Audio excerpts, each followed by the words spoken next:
Thick fog is rising over the ocean as the sun is slowly sinking towards the horizon. It's hard to see further away than a few dozen feet, but that's enough to notice a hulking, skeletal shape in the distance. As your ship approaches the figure, your heart beats faster, and then you make out the details of another vessel, abandoned by the looks of it. Ghost ships do exist, and their mysteries aren't always solved. Take MV Hoita, for example. It was a wooden vessel built in 1931 as a luxury yacht. It had served well to various people over 20 years before it was bought by a Samoan sailor and became a merchant ship. In 1955, though, Hoita's service came to an abrupt and mysterious end. On October 3rd, it set sail for another trading voyage that should have taken no more than 48 hours. Delays happen in the sea, so when Hoita didn't arrive on October 5th as scheduled, there was little worry yet. But then it failed to come on the following day too. There was no distress signal or any other sign of Hoita's presence anywhere between its departure and arrival points. A search and rescue party was dispatched to find the ship, and for 6 days, they were scouting the area of nearly 100,000 square miles. On October 12th, the mission returned to the base empty-handed. Hoita vanished without a trace. It was only a month later that another merchant ship, Tuvalu, noticed the missing vessel far away from its route, drifting in the open sea and listing heavily. The sailors boarded the ship and found that all of its crew and passengers, 25 people total, were missing, along with all the cargo the vessel had been carrying. The radio was tuned to the International Distress Channel, meaning that the crew had been trying to ask for help, but they couldn't reach anyone because the radio cable had been damaged, limiting the range to 2 miles. The lifeboats were missing as well, indicating that people on board must have left the ship. Unfortunately, they seem to have taken the logbook with them, leaving the rescue team clueless as to what had happened. Even today, the mystery of MV Hoita hasn't been solved yet. No one knows where the crew and passengers had gone and what had caused them to leave. SV Carol A. Deering wasn't a ghost ship in the usual sense of the word.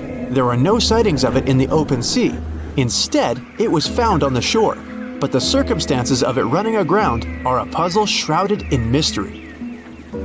Carol A. Deering was built in 1919 in Maine, and it was a large vessel made for commercial voyages. Unfortunately, despite its large cost of construction, it had only served for a year before its last trip. July 19, 1920. The ship was traveling from Puerto Rico to Rio de Janeiro via Newport News to deliver a cargo of coal. It was almost halfway to the final destination when the captain fell seriously ill, and the crew turned back to drop him and his son off and replace the captain. The voyage went without incident, but when it came to Barbados in December to resupply, there were strange moods among the crew. The first mate didn't seem to be happy with the new captain. No one paid much attention to it back then, when they probably should have. The last sighting of Carol A. Deering at sea was on January 28, 1921, when a lightship noticed it off the coast of North Carolina. There was some commotion on the quarterdeck of the ship, where the crew were normally not allowed. Then, another vessel sighted it, but there was already no one on the decks. On January 31st, the merchant ship was found hard aground in the Diamond Shoals, a site notorious for numerous shipwrecks that had been occupying there for centuries. When the search and rescue party boarded the ship, they found it abandoned, the log and personal belongings of the crew gone, along with the 2 lifeboats. There is still no answer to what happened on board of Carol A. Deering that January, although the most popular version was mutiny. Maybe we'll never find out the truth though. SS Bechimo is perhaps one of the most notable ghost ships in history. This large cargo steamer was built in 1914 in Sweden and plodded its way dutifully over 16 years, trading provisions for pelts with native tribes of Alaska and Canada. But then, on October 1st, 1931, Bechimo got caught in pack ice. At first, it seemed the crew would be able to wait it out and continue on their route because the ship broke free in a couple of days. But in less than a week, it became caught again, this time for good. In another week, a rescue party was sent to fetch 22 of the Bechismo's crew, while another 15 remained behind to wait through the winter if necessary and get the ship back.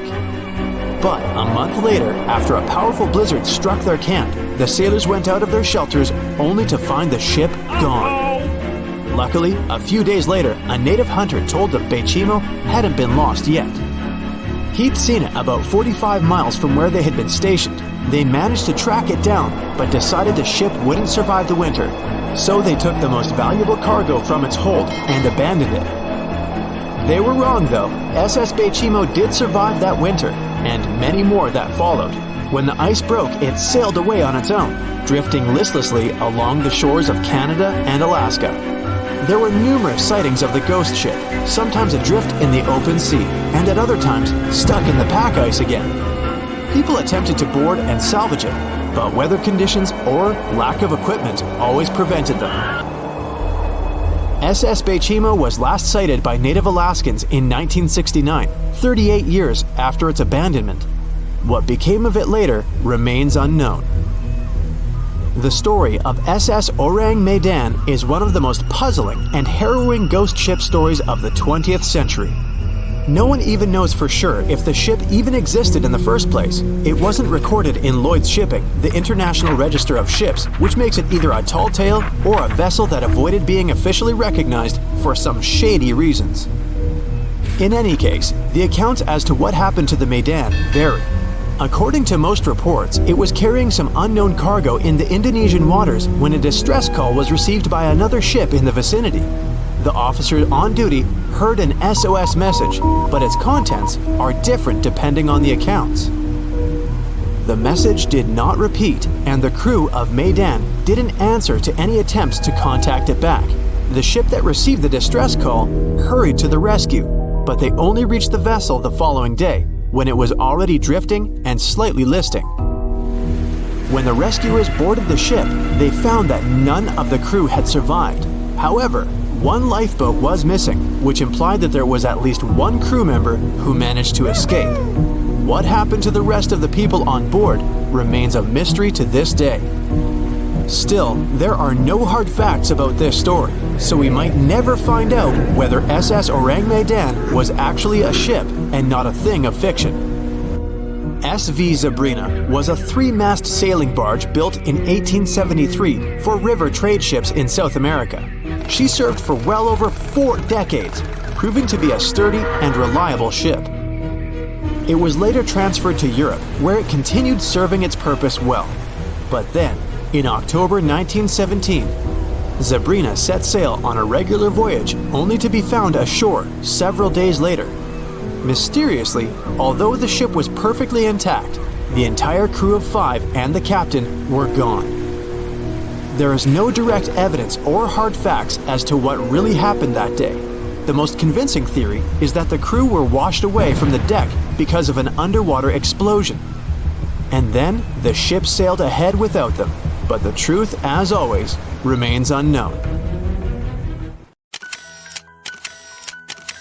At the beginning of the 20th century, somewhere off the coast of West Africa, a German steamship was leaving the port. Suddenly, the weather got worse, and the vessel entered a thick fog. The sailors ran aground on a sandbank close to the shore. Luckily, no one was hurt, and they were even able to save their precious cargo. But the ship was stuck in the sand for good. And it was not alone there. Nearly the entire length of the western coast of Namibia is called Skeleton Coast. If the name sounds scary, that's because it is. This 976-mile-long beach line is among the most dangerous places on Earth. The local Bushman tribes believe that their supreme deity made this land when it was angry. The Portuguese were the first Europeans to set foot in Namibia in the 15th century. And yep, they didn't like Skeleton Coast either. Portuguese explorers thought this land presented the gates to the underworld. This is the place where the Namib Desert meets the Atlantic Ocean. It might be dangerous, but it's actually beautiful. Plus, it's a UNESCO World Heritage Site. If Skeleton Coast had a PR manager, they would quit on the first day on the job. The area is not exactly tourist-friendly because of its geography and history. beneath the sand and the waves, there is a secret ocean currently lurking for unsuspecting sailors. It's called Benguela Current. It flows towards the north along the coast of southern Africa. This part of the Atlantic is rich in marine life, but the current's land neighbor isn't that happy with the deal. This arid climate created the Namib Desert, one of the driest regions on Earth. And that marine life I just mentioned? It's sharks. 11 species of them to be exact. And yes, the great white decides to pop by once in a while. So far, we've got a desert landscape, strong currents, and sharks. Not a place for a beachside resort, definitely. But if someone ends up on Skeleton Coast, will they know they're in danger? Don't worry, they will. The beach is littered with wrecks of all sizes and shapes. If you remember that German ship I mentioned in the very beginning, its massive and rusted stern is now sticking out from the desert sand. There are some 500 wrecks in total scattered along the coast, and it's a mixed crowd, from Portuguese galleons centuries old to ships that ran ashore here in the 21st century. A modern fishing ship called Zela India managed to slip from its tow rope in 2008 and ended up on Skeleton Coast. Okay, it didn't escape on its own, it had some help from the elements. But it's better to be a tourist attraction on a beach than to be broken up for scrap. That's where the trawler was originally going, poor thing. Skeleton Coast's most famous inhabitant, to call it such a place, is the wreck of the Dunedin Star. The British cargo liner ran aground here in 1942. The massive rescue operation that followed reveals why it's so dangerous for sailors to end up here. The rescuers managed to save all of the crew and passengers, but at a heavy price. An aircraft and a tugboat were lost in the process. It took the last of the rescuers a full 2 months to return home to Cape Town. Why, you might wonder? One look at the map of the region reveals the reason. It's an endless sea of yellow, which is the sand. There are so few roads here, so Skeleton Coast is hard to reach by land. There are also legal obstacles. You need a special permit to drive into the area. But the skeletons in the name of the area don't only refer to ships, they also stand for animal bones. Most of these belong to whales and seals. Many animals have adapted to the area, so lions and hyenas roam the coastline in search of a meal. Yeah, now there are hungry lions as well, as if those sharks weren't enough. Other animals with a temporary residence on Skeleton Coast include elephants, cheetahs, leopards, and giraffes. In 1971, the Namibian authorities established a national park here, but except for surfers, after an adrenaline rush, they don't get many visitors. You can understand why. The Namib Desert is the oldest desert in the world, and it's not very tourist-friendly either. Those who travel to the region should pack sunscreen and a warm winter jacket.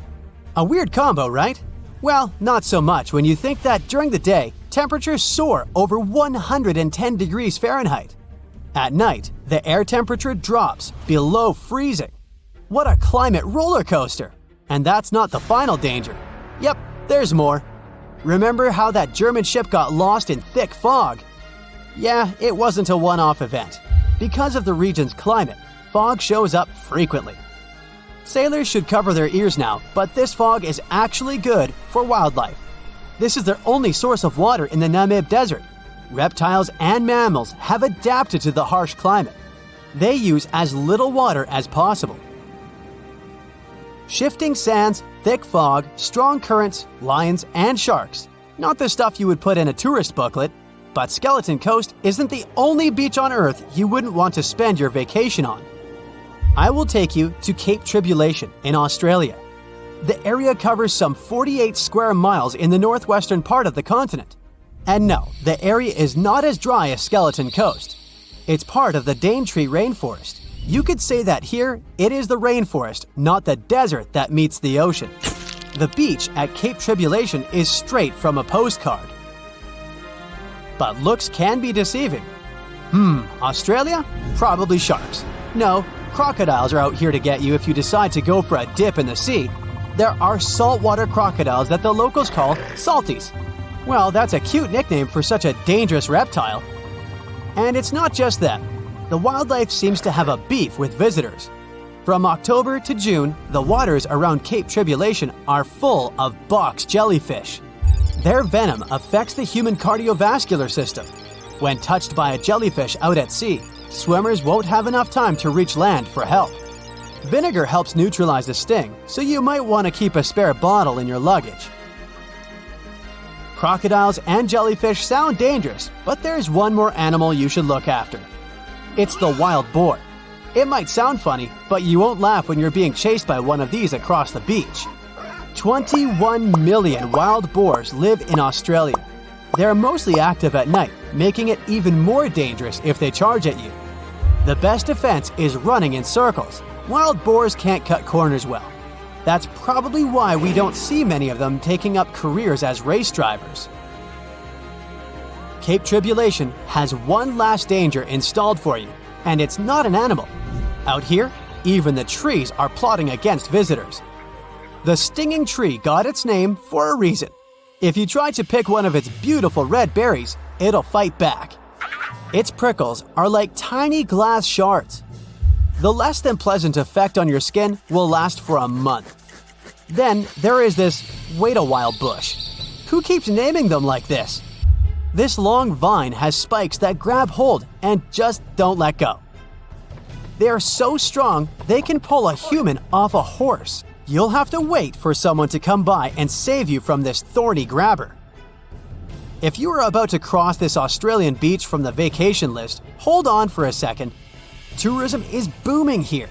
The local authorities have restricted access to all of the danger zones. Visitors go swimming in dreamy water holes that are surrounded by lush vegetation. There are even ropes to swing from. Now, that's a beach you can finally relax on. The moon shines brightly and illuminates the black water of the ocean. Thick fog descends on it in ominous silence. Then, it's suddenly broken by the creaking of wooden boards, followed by a rippling of the waves. Through the fog, you see the outline of an old, large ship. Its hull is rusty, and a strange cold is coming from it. But the most unsettling thing is that there's no one on the deck. The ship sails without a crew. No, this isn't a mythical Flying Dutchman, but a very real ghost ship. September 2nd, 2019. The British Royal Navy's ice patrol ship, called the HMS Protector, sails through the calm waters of the Atlantic Ocean. The time is 11 p.m. Some of the ship's crew are on deck, while others are sleeping in their cabins. The captain steers the ship and looks straight at the horizon. The sky is lit up by an orange twilight, and clouds float in the distance. Suddenly, against this beautiful landscape, one of the sailors notices the black silhouette of an unknown ship. The captain slows down and steers the ship a little closer to the mysterious vessel. This is an old cargo ship, 250 feet long. Attempts to contact the crew members lead to nothing. It seems the unknown boat is floating in the ocean by itself. There's no one on board, at least, no one alive. The deck of the ship creaks from rocking on the waves. The sun sinks below the horizon, and it gets dark. The ship looks terrifying. British sailors don't dare to climb on that strange deck. They take a photo, post it on the internet, and sail away. Many people on the internet will assume the sailors met a real ghost ship. 5 months later, we're in the village of Ballycotton in County Cork, Ireland. A local leaves the house early in the morning to go for a daily run. Music in his headphones, fresh cool air, and a scenic route are ideal conditions for a good workout. The jogger runs along the road on the coast of the Celtic Sea. There was a strong storm last night, and now the sea looks calm. The man runs along the top of a low cliff and notices a huge vessel. An old rusty cargo ship 250 feet long lies on the beach, right among the rocks.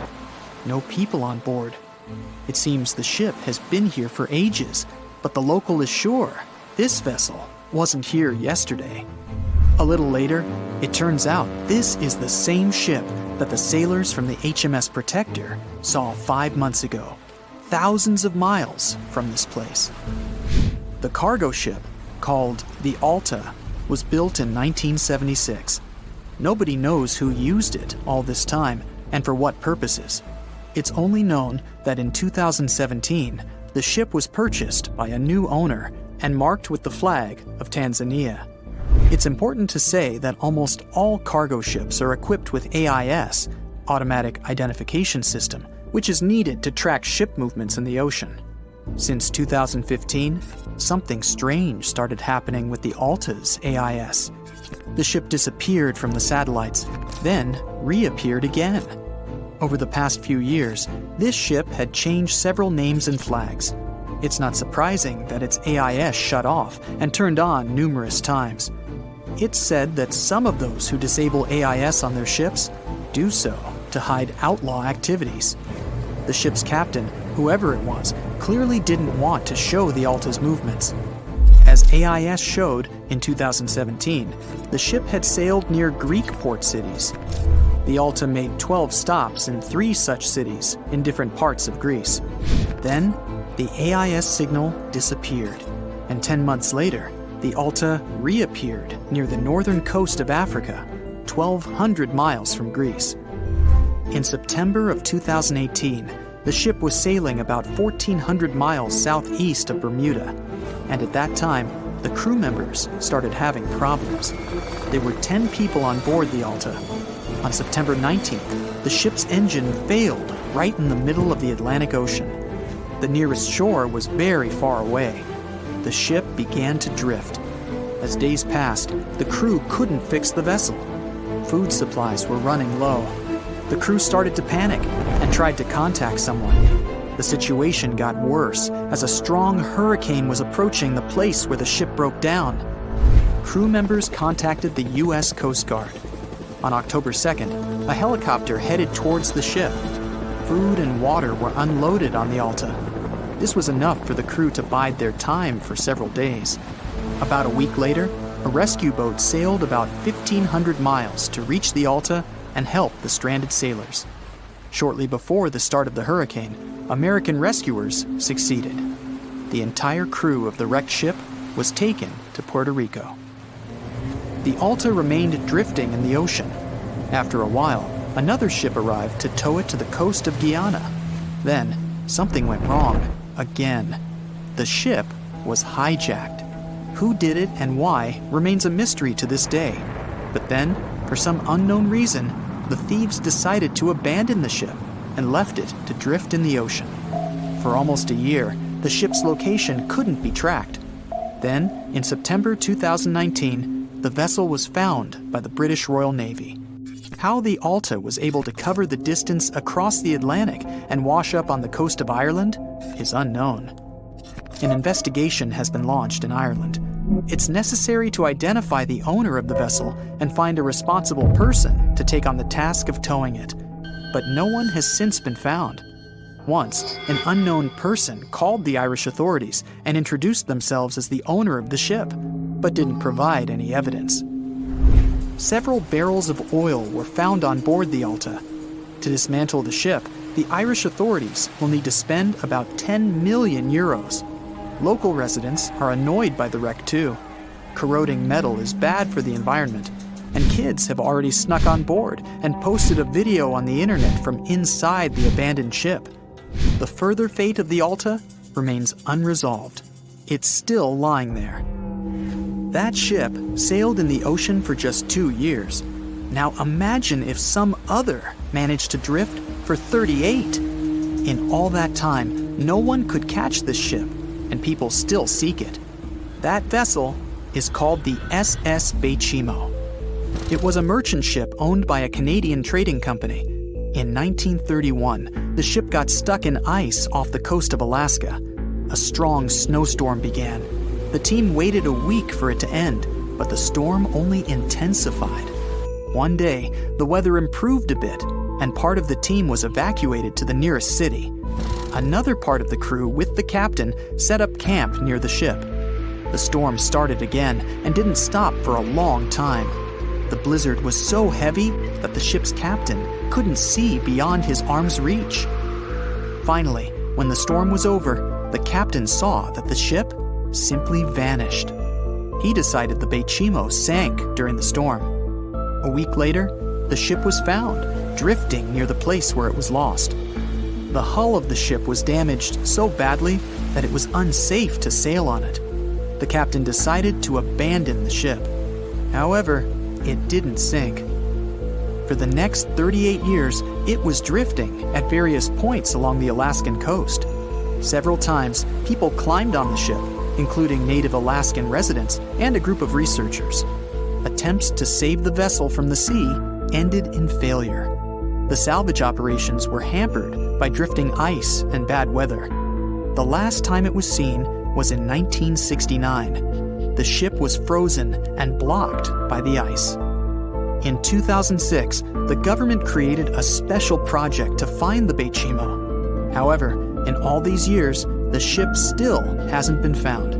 Its fate is unknown. It's likely that the ship has finally found peace and is now lying on the seabed of the Chukchi Sea. Can we estimate how many ships and airplanes were lost in the Bermuda Triangle? Have their disappearances resulted from human error or weather phenomena? Let's try to find out. We have a curious story of the SS Cotopaxi. This ship vanished in 1925, traveling from Charleston, South Carolina to Havana, Cuba. It never reached its destination. Years later, in the 1980s, a wreck was found 40 miles off St. Augustine, Florida. Since specialists could not precisely determine what and where it came from, they nicknamed it Bear Wreck. It took many additional years of work, done mainly by marine biologists, to identify that this ship was indeed the missing SS Cotopaxi. This was confirmed in January 2020. How did the ship just reappear? And how did it get there, since this mysterious shipwreck isn't even in the Bermuda Triangle? Now, let's see who came up with this term, Bermuda Triangle. Can you actually pinpoint the triangle on a map? No, it's not an officially recognized location either. The Bermuda Triangle does not appear on any world map. Nobody has agreed on its exact boundaries.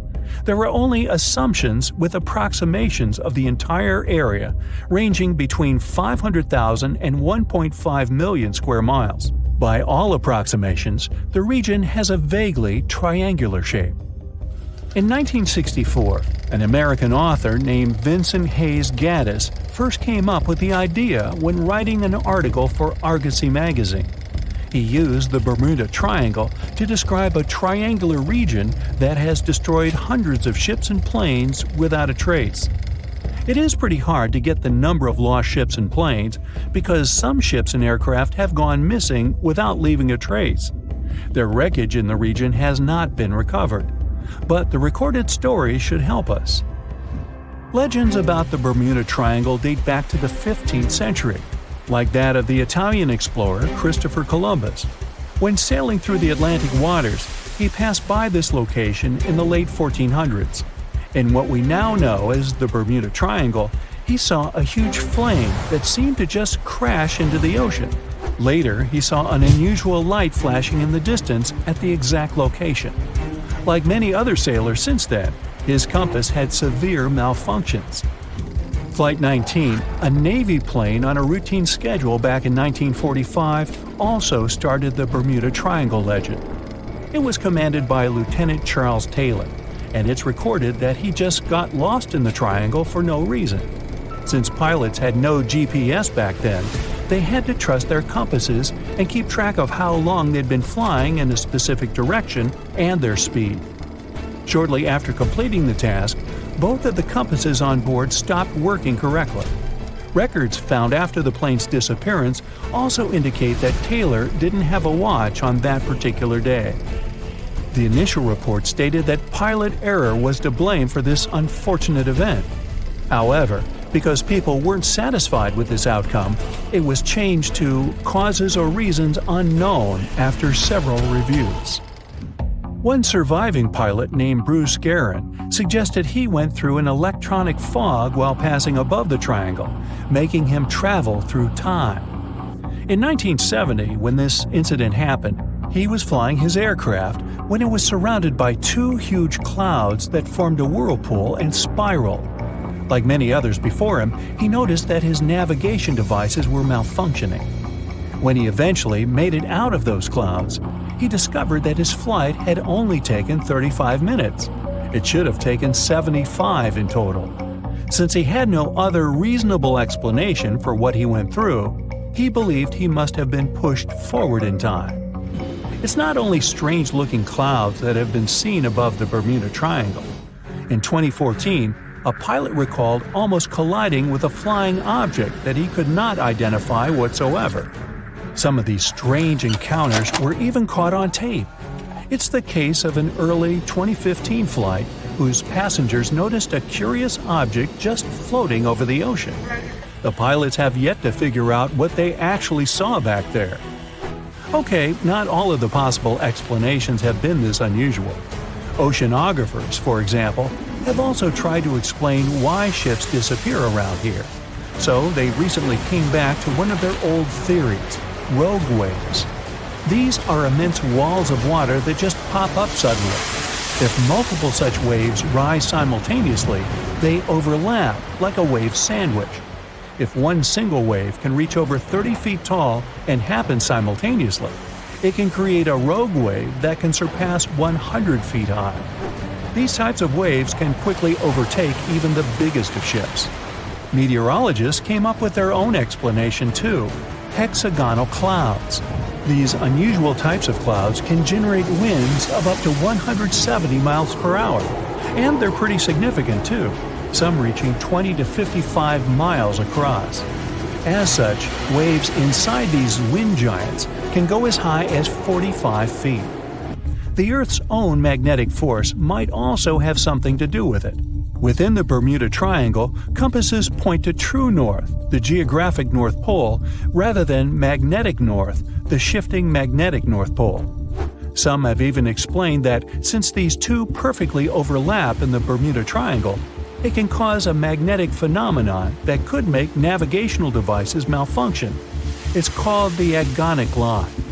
The problem is that scientists have discovered that this line moves each year. It might have passed through the Bermuda Triangle at one point, but it's now through the Gulf of Mexico.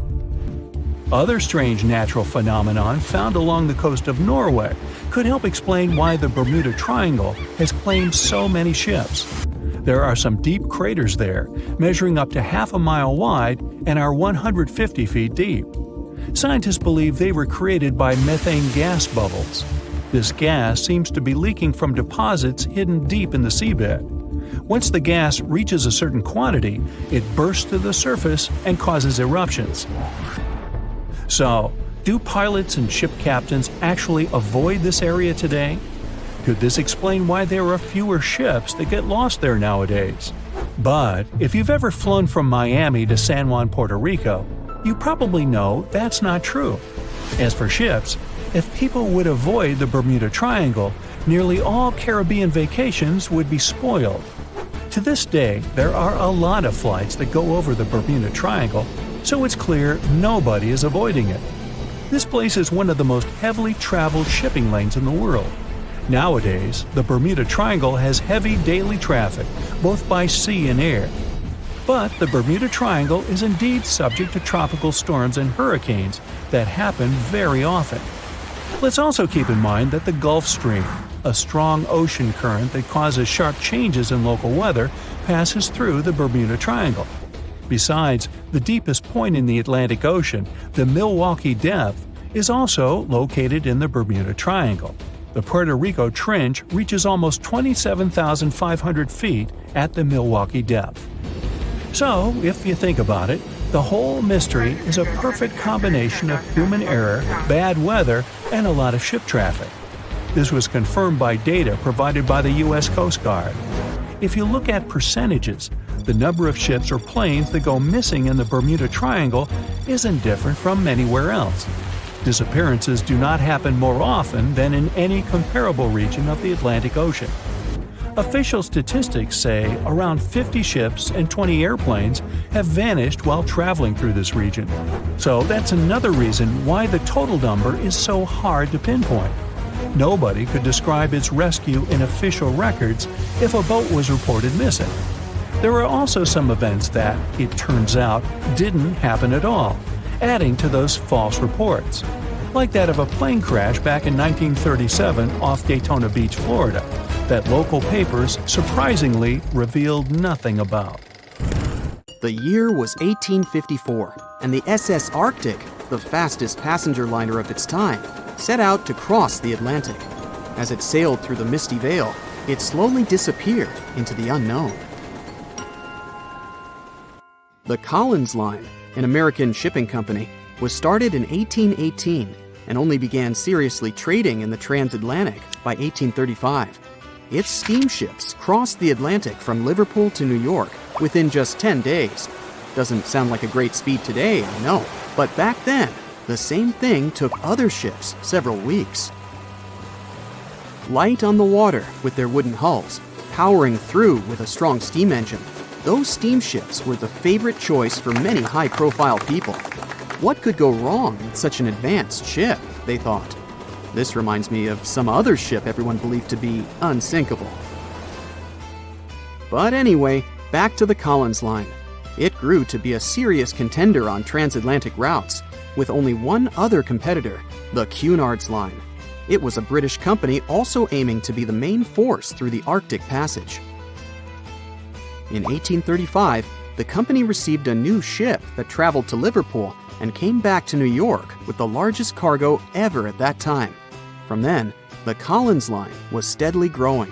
It seemed like there would only be future successes for it. Unfortunately, their lavish ships became costly to run with the amount of coal used. Massive power along with weak wooden hulls meant they needed many repairs after each voyage. So, every trip ended up being expensive. But since the ships were safe and had a great reputation, people were willing to pay the price, and the company was definitely not in crisis. They had achieved something no one had managed to do before them. Like I told you, their ships crossed the Atlantic in a whopping 10 days, and Edward Collins, the owner, was very determined to maintain the pace. Their 5 ships easily outran the Cunard's Line of only 3. With this great praise, it provided more attention. Though the Cunard's ships were slower with their iron hulls, they believed there was still profit, regardless of how slowly they sailed. Among Collins' ships, the Arctic, the third of them to be launched, was the largest, reaching 284 feet long, with 2 side-lever steam engines, each with 1,000 horsepower. The paddle wheels made 16 revolutions a minute when at full speed. At the time of its launch, the press called it the most stupendous vessel ever constructed in the United States. But glamour and fame couldn't avoid what would come next. On the 27th of September, the Arctic was on its journey from Liverpool to New York, continuing a speed pace through the thick fog. It's possible that by that moment, after 4 years of record-breaking trips, the crew became overconfident with their sailing and the ship. Going only 50 miles from Newfoundland, they carelessly continued through the fog with no radio contact, sonar, or any other form of identifying objects, equipped only with Morse code. A smaller ship, the SS Vesta, which operated as a fishing vessel, often worked around Newfoundland. It was passing through the same path as the Arctic and crashed into its side. Shocked by the collision, the captain of the Arctic offered help to the much smaller Vesta, but it was soon clear that the damage that seemed minor on the Arctic was far worse. Beneath the waterline, a hole was letting water into the hull. The cost of the much faster wooden hull now seemed less valuable. They steered toward land, trying to plug the holes, but they weren't doing so well, and the seawater continued to pour in, filling up higher and pushing the ship down. And finally, once the engine room was full, it put out the boilers, taking away the massive power the Arctic was once legendary for. They moved slowly until coming to a complete stop. The ship continued to sink, and the order was to abandon it. At the time, maritime law allowed for the Arctic to carry only 6 lifeboats, only capable of saving 180 people. The crew and some of the passengers managed to push their way aboard and took most of the seats on those boats. Things were pretty wild, and everyone forgot about their manners, not letting the ladies and the youngest ones board first. It took 4 hours for the Arctic to sink. 150 crew and 250 passengers were on board. Those that weren't able to find a lifeboat made a desperate attempt to build their own rafts from parts of the ship. 2 days later, only 3 boats made it safely to the shore. The other 3 were never found. Believe it or not, the rescue party also saved some people that had been clinging to the wreckage for 2 days. Unlike the crew, the captain went down with the Arctic, but amazingly survived. He would be only one of 85 people that made it out of the 400 on board. When the news arrived 2 weeks later, the public responded with great sadness to the losses. Great anger soon followed towards the poor safety measures in the crew. The press published demands to change the laws for more lifeboats. It only made sense to have enough for every person on board a ship. But they ignored those requests. This neglect would lead to more disasters in the future. Enough lifeboats would only come into maritime law some 60 years later, after the disaster of the Titanic. Edward Cullen's wife and 2 children were also aboard the ship and didn't return. He was heartbroken, but didn't stop running his business. The Collins line still had a reputation to uphold, the biggest, fastest, and most luxurious on the Atlantic. Edward Collins would now build an even better ship than any other. It was named the Adriatic, and it was the largest ship in the world, 354 feet long. With 2 alternating steam engines that had never been built of this size. These steam engines at the time were at the height of engineering, though today you can only see them in models and toys.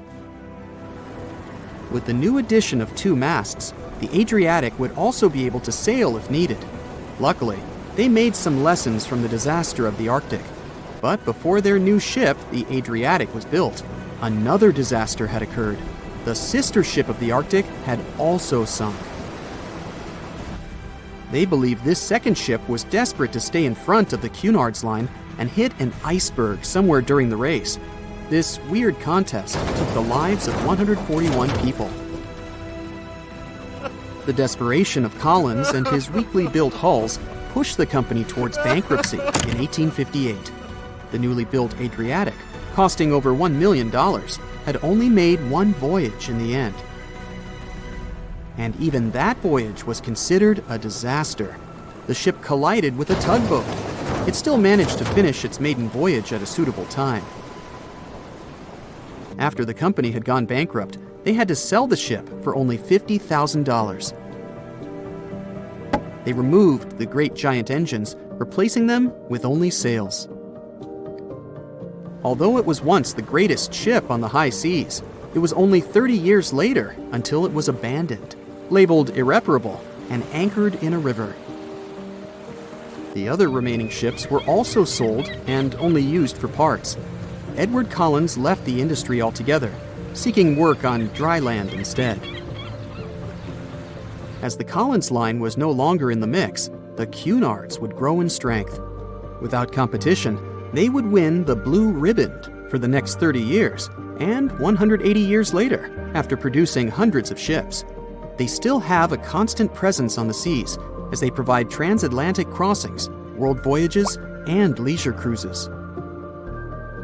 To this day, the Cunard line is the only one to run ships between Europe and America, and it's great proof that it's not always the fastest that's the best. They say nothing is ever lost, and it's true. Let's discover ships frozen in time. The first one is truly fascinating. Here, the Antia Shipwreck. It's a Greek trading ship from the 1st century BCE. It's located on the east side of the Greek island of Antikythera and at the merging point of the Aegean and Mediterranean seas. Around 2,000 years later, in 1900, a group of Greek sponge divers discovered the wreck. They were going to Tunisia, yet they were forced to find shelter from a storm on a nearby island. Since they couldn't go anywhere due to the storm, they decided to look for sponges until the weather got calmer. one of the divers discovered the shipwreck at depths of around 130 feet. Imagine someone going for a sponge hunt, but getting out to the surface with archaeological treasures. The captain of the sponge boat talked to the Greek officials about what they had found.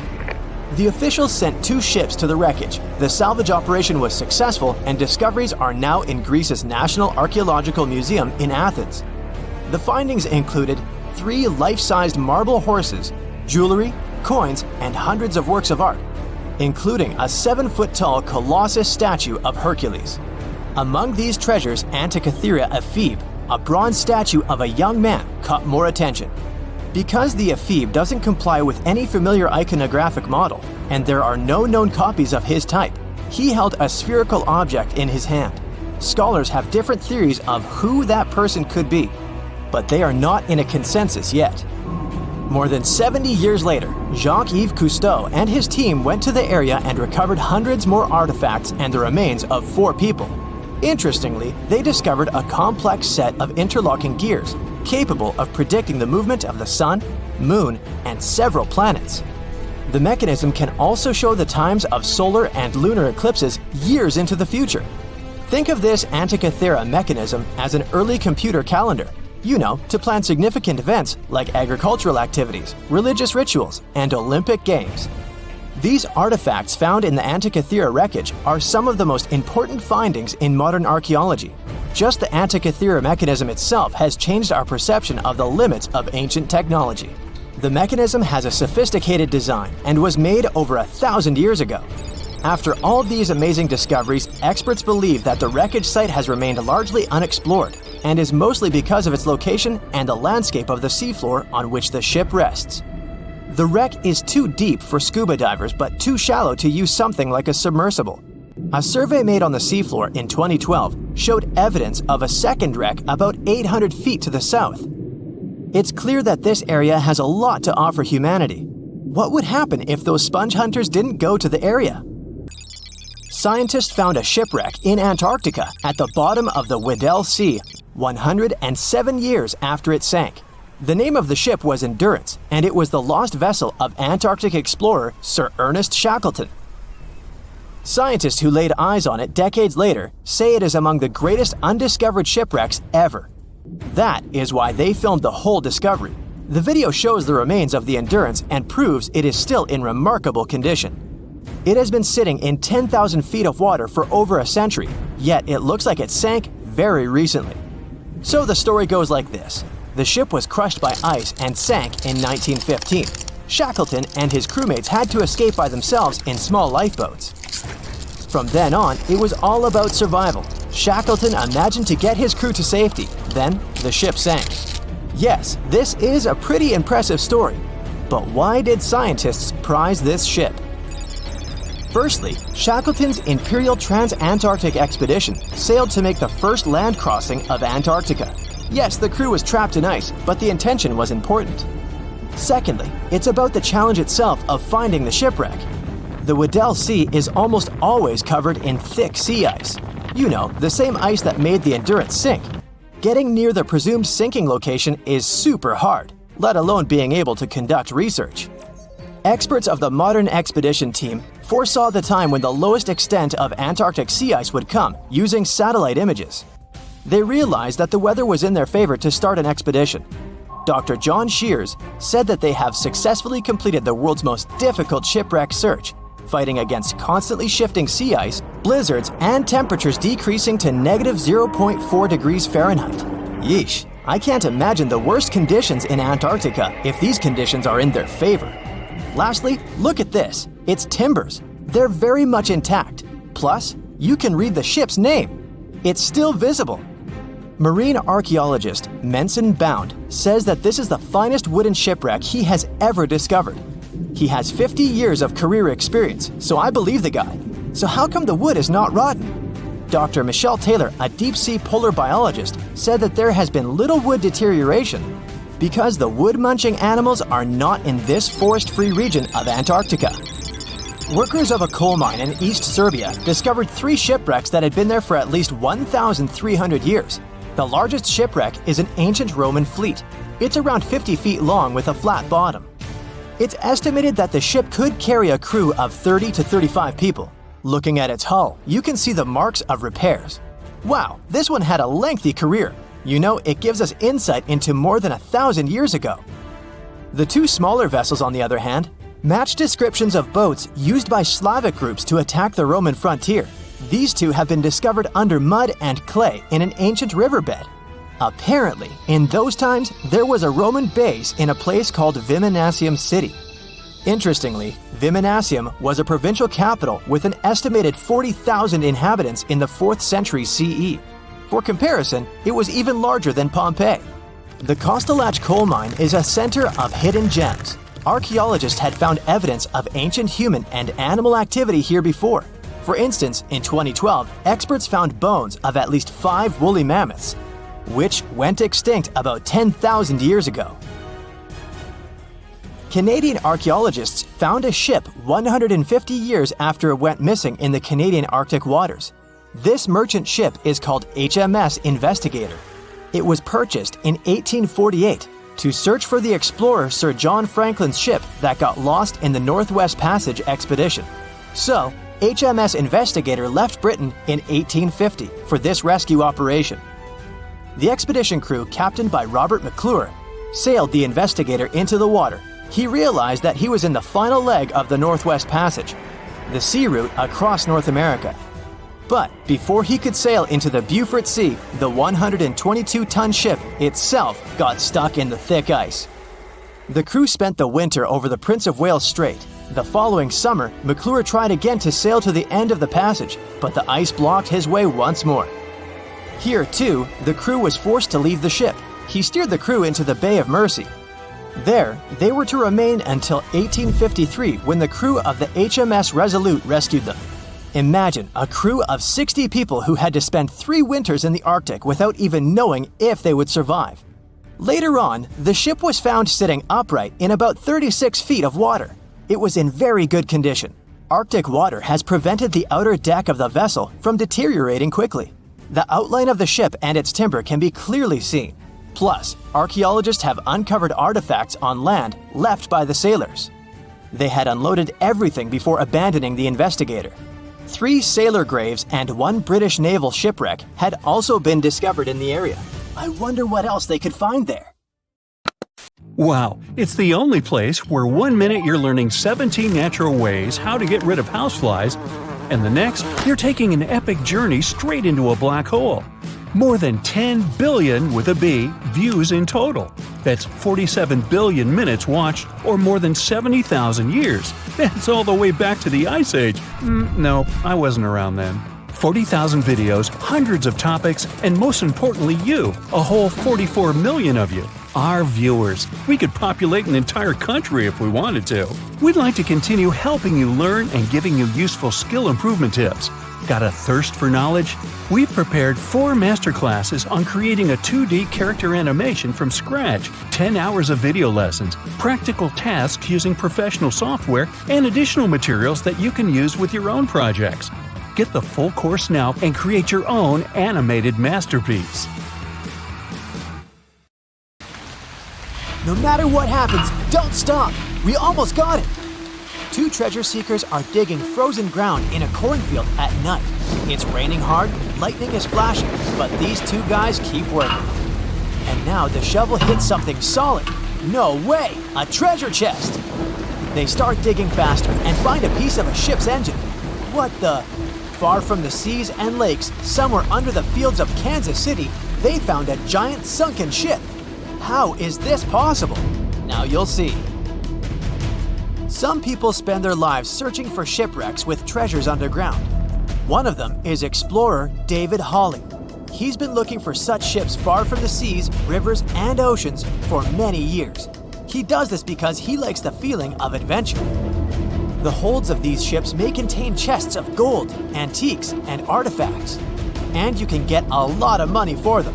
David says you don't have to go into the ocean to find a sunken ship. They may be lying in your backyard. But why do ships end up buried underground among fields, farms, and plains? Let's find out using the example of steamboat Great White Arabia. According to old records, the newspaper clippings, this ship had been carrying about 200 tons of treasure before it sank in 1856. Many rumors and local legends said the ship was lying underground a few miles northeast of Kansas City. It was there because people deliberately altered the riverbed and channels of the Missouri River in the second half of the 19th century. They artificially brought the shores closer to each other. They narrowed the river to increase the flow's speed so boats could sail much faster. In the 19th century, steamboats were the most popular means of transporting passengers and goods. Before railroads, they extended the western border across the Mississippi and Missouri rivers and brought supplies to people. That's why it was so important to increase the speed of their movement. So, on September 5, 1856, Arabia was sailing along such an estuary. It came across a snag sticking out of the water. A piece of log quickly flooded the ship. Fortunately, all passengers were evacuated. But the steamer and its precious cargo reached the silt bottom of the Missouri River in a few minutes. Several years had passed. Everyone forgot about the vessel. During this time, the course of the Missouri River had changed. But Arabia remained under the wet, muddy bottom. The soil level above it was getting higher, and the ground was losing moisture. Eventually, many decades later, a cornfield formed above the sunken ship. In the 1980s, one farmer owned this area, and he had no idea what was hidden in his territory. David Hawley carefully studied the history of the sunken ships of the USA. He knew that hundreds of steamers had gone underwater all over Missouri, but most of all, he was interested in Arabia, as there were rumors that it was filled with gold and other valuable things. The territory of cornfields in Kansas was vast, but David Hawley knew how to search properly. In 1987, he started working. First, together with his brother and father, they collected all the clippings from old newspapers they could find. They were looking not only for information about the steamer, but also for maps of the Missouri River. They tracked its historical changes, checked the dates, and identified a large area where the steamer sank. Next, they used electromagnetic testing and other geological stuff to study the soil and find the right place. They searched for differences in ground moisture and density. Then, they went through the territory with powerful metal detectors. And so, by the fall of 1988, they had determined the location of the steamer. Arabia was the size of a football field. This gigantic vessel lay 45 feet underground, 4 stories down. But before they started excavating, they had to ask the owner of the cornfield for permission. For the farmer, this news was a big surprise. He agreed, on the condition that the excavations would be completed by spring so that he could sow a new crop. Digging a giant ship in winter is much more difficult and expensive than at other times. It includes additional equipment, electricity, and heating costs. The team worked day and night. They financed the excavations out of their own pocket. Each invested more than $10,000 and took out a bank loan. Finally, they noticed the first details of the ship. The shovels hit the huge engine boilers and the deck. The goal had been achieved. Most of the cargo lying inside the sunken ships is covered with rust, shells, mud, and is badly damaged. The contents of Arabia were in excellent condition, considering that the ship had sunk 130 years prior. Unfortunately, they didn't find the chests of gold. Still, they got several tons of other valuable cargo, household items of people who lived in the middle of the 19th century. It was a time capsule. The ship was carrying supplies for hundreds and thousands of people, and all these things were perfectly preserved. For example, they could clearly see the brand stamp Goodyear Rubber Company on one rubber shoe. The longer the excavations continued, the more things David and his team found. In the barrels, they found plates from the 19th century. They were intact and usable. Also, there were clean clothes, thousands of pairs of shoes, harpoons, frying pans, and umbrellas. The ship was carrying cargo to supply about 16 small towns. Yes, it's not gold, but such artifacts are also precious. The contents of the ship could be worth millions. However, the crew wasn't going to sell these things. They made a museum on the site of a former fruit market in Kansas City. If you go there, you will immediately feel like you're in a department store of the 19th century. There are thousands of items in good condition. Even the matches here are dry enough to light up. It took David many years to present the entire collection from the steamship. He values each of the items and doesn't want to sell them. Anyone can come here, pay for a ticket, and find themselves in the past. Who knows, maybe there's an old ship hidden in your backyard too. Geologists found an older vessel in the hot desert of Namibia in 2008. This ship sailed back in the days when pirates scared sailors on the seas, and now it's inside a dried-up lagoon. The ship sailed from Lisbon in 1533 and disappeared with the crew near a small diamond mining town. After almost 500 years, the hull had been badly damaged. Only the carcass of the ship remained, but the treasure hidden inside the vessel stayed intact. They carefully studied the boat for a long time, trying not to ruin anything. And then, 5 days later, they found a big old chest in the hold. Carefully opening it, they found gold coins there. Thus, the cost of the ship was estimated at about $10 million. The exact cause of the shipwreck is unknown, but experts believe the ship was destroyed by heavy cargo and bad weather. It went to the bottom of a lagoon that later became a desert. Some find an airplane in their backyard, others discover a ship, and one man found a passage to an ancient secret city in his house. This happened in Turkey in 1963. The owners of the building decided to make repairs. He went to his basement and knocked down the wall to turn this place into a living room. And so, behind one wall, he found a tunnel leading underground. The man thought it was some kind of a secret chamber. He went down there and realized it was something much more than that. It was an ancient city 18 floors deep. People built it in the years 780 to 1180 as a refuge from weather disasters and the invasion of enemies. This place also includes many underground tunnels that stretch for several miles in different directions. People could get to the town from different points using secret passages leading to these roads. The city can accommodate about 20,000 residents, livestock, and tons of food supplies. Archaeologists have also found a chapel, schools, stables, and public kitchens there. Strange things occur in the cold waters of Antarctica. One of these things happened to a ship called Jenny. It was a small schooner whose history began in 1822. The boat and its crew set sail and disappeared a year later. For 18 years, the ship was considered sunk. People forgot about it. But in 1840, the vessel reminded the world of itself. That year, the whaling ship Hope sailed through the Drake Channel in Antarctica. The crew members noticed a ship among icebergs. It was the schooner Jenny. It was floating slowly in the dark, with no signs of life. The captain of the Hope, Mr. Brighton, gave the order to approach the mysterious vessel. They thought it was some creepy ghost ship. But as they came closer, they noticed crew members on the deck. The sailors of the Hope called out to them, but received no answer. This time, it became clear that something terrible had happened to the Jenny. When Brighton boarded, he realized that the Jenny crew members weren't missing. They were here. Frozen people stood like statues. Brighton went down to the lower deck and found the captain. He was sitting frozen at the table, holding a pen. Brighton looked at the logbook. The last record was made on May 4th, 1823. The captain wrote that he was the only living member of the crew. They spent 71 days without food. It seemed that the ship got lost in the sea because its captain went off course or sailed into an iceberg, but no one knew for sure. After that, nobody ever saw the Jenny again. According to rumors, the crew of the Hope abandoned the frozen ship and left it to drift in the cold waters. According to other rumors, this whole story is fiction. The story of the Jenny was described in a German magazine in the middle of the 19th century.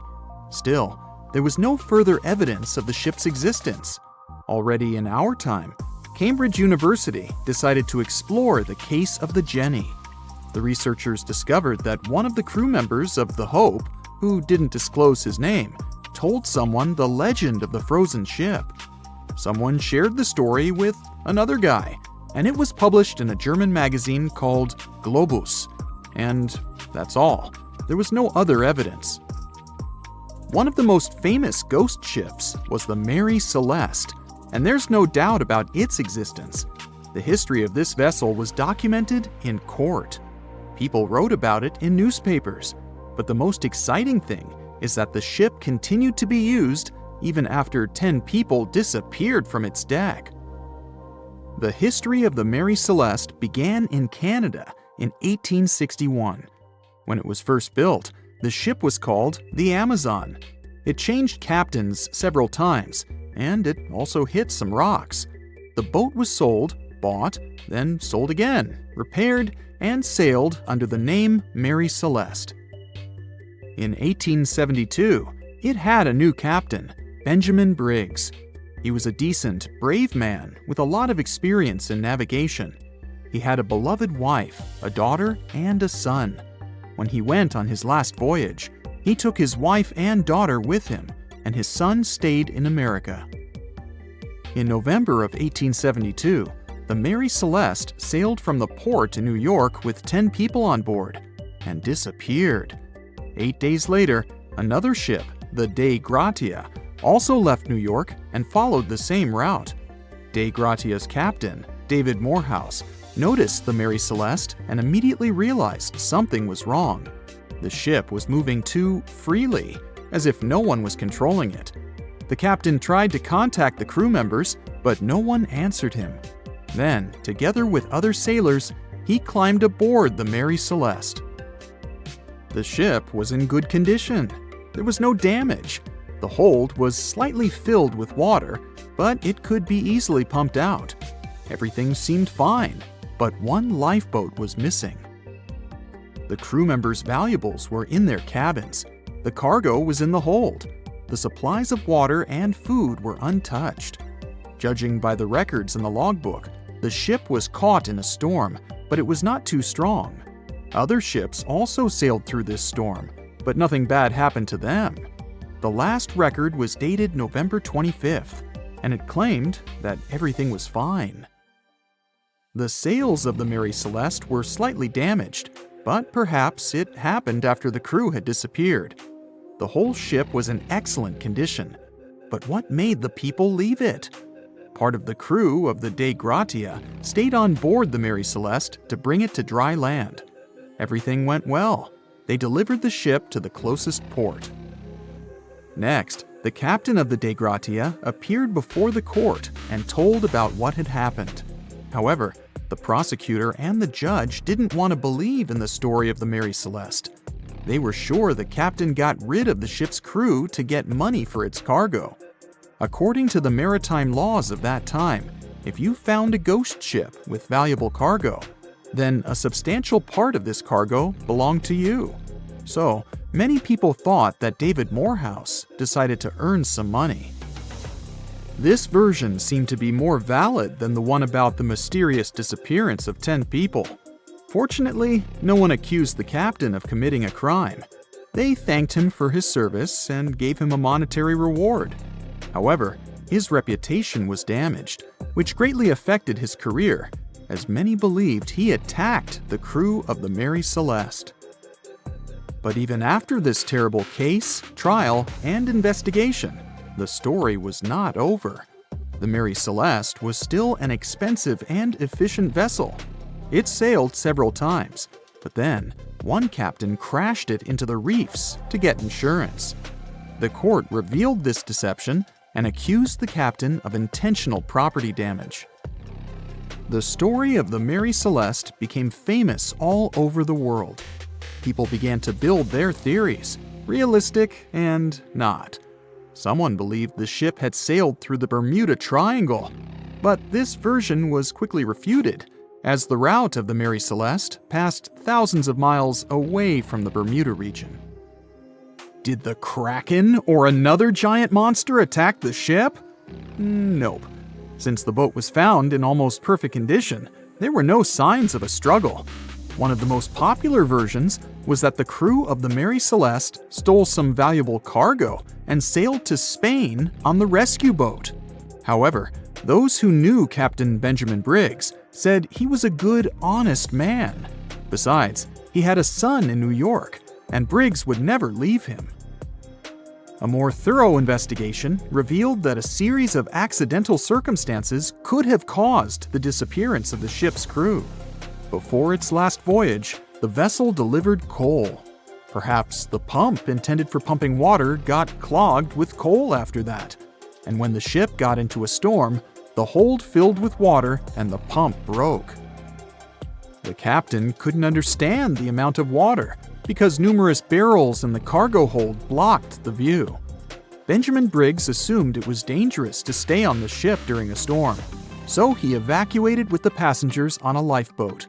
Perhaps they were close to land and decided to sail there, but the storm intensified and overturned the boat.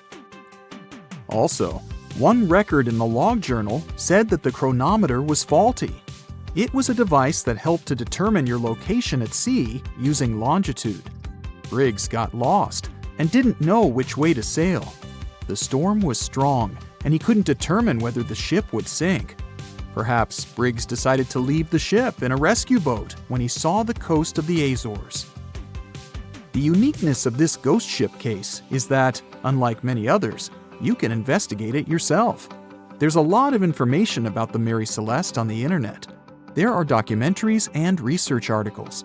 Perhaps you'll be able to notice something that others haven't seen and solve the mystery of the disappearance of 10 people. There's a ship drifting somewhere in the ocean without a crew. The last time someone saw it was over 50 years ago. Its story reminds of that of the Flying Dutchman, a ship that's bound to sail forever and bring disaster to whoever sees it at sea. At least the legend says so. Unlike the Flying Dutchman, the SS Bay Chimo was definitely real and built for a German company in Hamburg and began as an ordinary cargo ship. It was trading supplies between Hamburg and Sweden in the Baltic Sea starting from 1914. It had a strong steam engine and a hull made of steel. A few years later, it became British property. Then, in the 1920s, a Canadian company purchased it for around $18,000, a huge amount of money back then. The new owner, the Hudson's Bay Company, was actively using the ship for several years. They would often send it on voyages from its home port in Scotland to Siberia, Alaska, the Yukon, and the Northwest Territories. It also passed through the Panama Canal and even the Suez Canal, with fur pelts for sale on board. Sometimes it would also transport passengers. It had completed 9 successful voyages before this strip of good luck came to an end. Starting from the 1930s, SS Bay Chimo would have trouble with ice and storms. When it first got trapped in ice in October of 1931, some of the crew managed to escape to Alaska. 15 of 22 sailors decided to stay with their vessel and try to save it. They had furs and other valuable cargo worth around $58,000 aboard. The company sent them supplies to survive the winter. They set camp near the ship out of the hatches, tarpaulins, and other materials, and offloaded the cargo. At the end of November, a blizzard rushed through the area, and it seemed like it had taken the ship with it. The ice platform had survived, but the ship broke free. Some of the crew members were sure it had sunk. But soon after, they heard from one of the locals who had spotted their ship around 45 miles away from their camp. The crew moved on with their lives, and the ship started its journey as a runaway vessel. People would spot SS Bay Chimo once a year or so, all the way until 1965. It was mostly spotted off the coast of Alaska. A man going to Nome with his sled dog, along with prospectors, explorers, and treasure hunters, all claimed to have seen SS Bay Chimo. Someone tried to board it and take it to port, but ended up stranded on it for days because of horrible weather. Others got luckier and managed to take a whaleboat, some furniture, and other valuables from the vessel. Those who got close to the ship saw that it was damaged and missing the propeller. Still, it stayed afloat without a crew for at least 38 years and became the longest sailing ghost ship in history. In 2006, the Alaskan authorities started a project to solve the mystery of this ghost ship of the Arctic. and finally find SS Bechimo, either still above or below the water. So far, the project has not been a success. SS Bechimo remains one of the estimated 4,000 ships that have disappeared off Alaskan shores. If the legend of the 17th century isn't lying, this ghost ship could be sailing somewhere along the Flying Dutchman. It belonged to the Dutch East India Company. Its captain managed to do the impossible for that time and sailed from Holland to Indonesia in only 3 months. They said he was flying over the sea, and some evil tongues explained that he had made a deal with evil forces to achieve that. Once the ship was sailing back home, its captain and crew disappeared without a trace. There are many versions of what happened to it. One of the first ones said it had tried to enter port at the Cape of Good Hope, got in a terrible storm, and sank as there was no captain to save it. Another legend says the captain had refused to obey the skies to let the ship sink during the storm. A scary life form then struck the boat and the crew, and it was condemned to forever wander without rest. Many sailors claim to have spotted the wandering Dutchman. The Duke of York, who was to become King of England, mentioned having seen it in Australian waters. Right after spotting the ship, the man who saw it first fell from the top of the mast and didn't survive. There were more encounters with this legendary ship up to the middle of the 20th century. Ships would nearly collide with it as the Flying Dutchman jumped out of the blue. Scientists have a more logical explanation for this mystery: Fata Morgana, not to be confused with Hakuna Matata. Now, when you're out at sea on a hot day and the air is all wavy, it feels like when you look at the road on a scorching summer day. That's because of something called atmospheric refraction. When light passes through different layers of air with different temperatures and densities, it bends and twists. Sometimes, under certain conditions, this bending of light can create really bizarre optical illusions over the ocean, like sightings of the Flying Dutchman. The Fata Morgana phenomenon can make distant objects appear distorted, stretched, or even lifted above the horizon. So you can see a ship far away, but because of the way the light is bending, it will look like it's floating above the water or even disappearing and reappearing. A Fata Morgana is most commonly seen in polar regions, especially over large sheets of ice that have a uniform low temperature. But you can see it anywhere, even in deserts and over lakes on hot days. The first stories about ghost ships go all the way back to ancient Greek and Roman mythology. One of the most famous ghost ships in history is the Mary Celeste. This brigantine was traveling from New York City to Genoa and was fully stocked with provisions, but missing a crew when it was discovered in the Atlantic Ocean in 1872. The crew's personal belongings were also there, completely undisturbed. The final entry in their log was made 10 days earlier. We still don't know what happened to its crew, and the ship has inspired many spooky stories and legends. The Lady Lovibond was another legendary schooner that is believed to have been wrecked off the coast of Kent in the middle of the 18th century. The story tells that the ship's captain, Simon Reed, had just got married and took his bride on board for a celebratory cruise, despite the superstition that it could bring bad luck. They were on their way to Portugal when the first mate, who is also in love with the captain's new wife, went mad because of jealousy, attacked another crew member, and then took over the wheel and steered the ship straight into the dreaded Goodwin Sands. No one aboard survived, and the schooner is said to reappear as a ghost vessel every 50 years. In present times, many vessels become abandoned and turned into ghost ships intentionally. There are thousands of them floating in U.S. rivers, lakes, channels, and coastal waters. Some people lose their boats in storms and other extreme weather. Others have to abandon their boats because maintaining them can cost 10% of the boat's price. Plus, docking a vessel can add up to several $1,000s every year.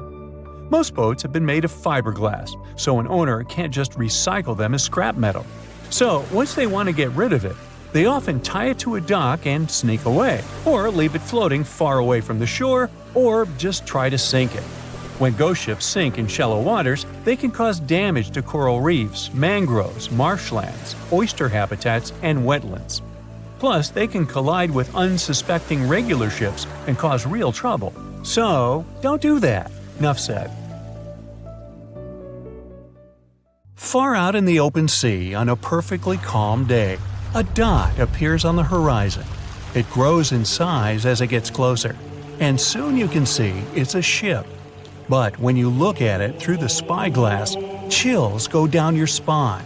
The vessel is in perfect condition and its cargo is on board, but it's completely devoid of people, drifting listlessly along the current. That was what the captain of the Ellen Austin saw in 1881, and what brought his crew so many sorrows. In December of the previous year, the Ellen Austin, a big 210-foot-long ship, left the port of Liverpool to make its trip to New York. The ship was carrying a load of people hoping to find a better life in the New World. Captain A.J. Griffin took the vessel due southwest for a shorter voyage, and a few weeks into 1881, they found themselves north of the Sargasso Sea, known for its lack of winds and strong circling currents. Ships that got caught in those could lose control and keep on drifting in circles until they were dragged into the center. From there, they'd be incredibly lucky to get back past the currents, but more often than not, they stayed in the desolate desert of the sea forever. Worse still, the area belonged to the notorious Bermuda Triangle, which was already known to take down ships and make them disappear without a trace. The ship's crew were nervous, afraid of being in such a dangerous area so close to a sea that could bring them to a standstill. And ominously, some of the Sargasso Sea's calm must have escaped it, because the Ellen Austin lost its speed one day and fell adrift without the winds. It was fine, though. They had ample provisions and were still on schedule. Captain Griffin was walking around his ship, giving orders in a voice full of calm authority, and both his crew and passengers trusted him completely. But then, the lookout shouted from above that a ship was in sight.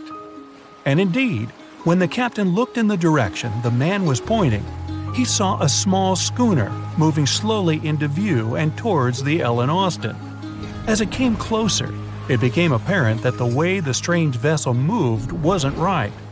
The captain frowned and examined it through his spyglass. The schooner was untouched, but eerily silent. There wasn't a single soul on board. Derelict ships weren't that rare in the Atlantic at the time, but neither were pirates. Captain Griffin decided to wait and watch. After 2 days, the schooner was as quiet as always, and Captain finally thought it was fine to move in. He took a small team of sailors and boarded the stranded ship. There was nobody there indeed, but luck seemed to be on Griffin's side. The precious cargo of mahogany wood was still in the holds. The captain returned to the Ellen Austin and ordered his select men to take the smaller ship along to New York.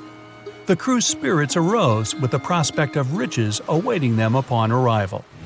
When the winds blew strong again, the Ellen Austin continued its voyage, with the unnamed vessel tagging along. But after a couple of days, the ships were caught in a powerful storm and got separated. The wind, rain, and waves beat them for several days in a row. When the weather finally cleared, Captain Griffin ordered to find the schooner. They searched for another day until they finally found it adrift, way off the course. Griffin hailed his men on board the smaller ship, but no one answered. A party of sailors went to investigate and returned with their faces white with fear.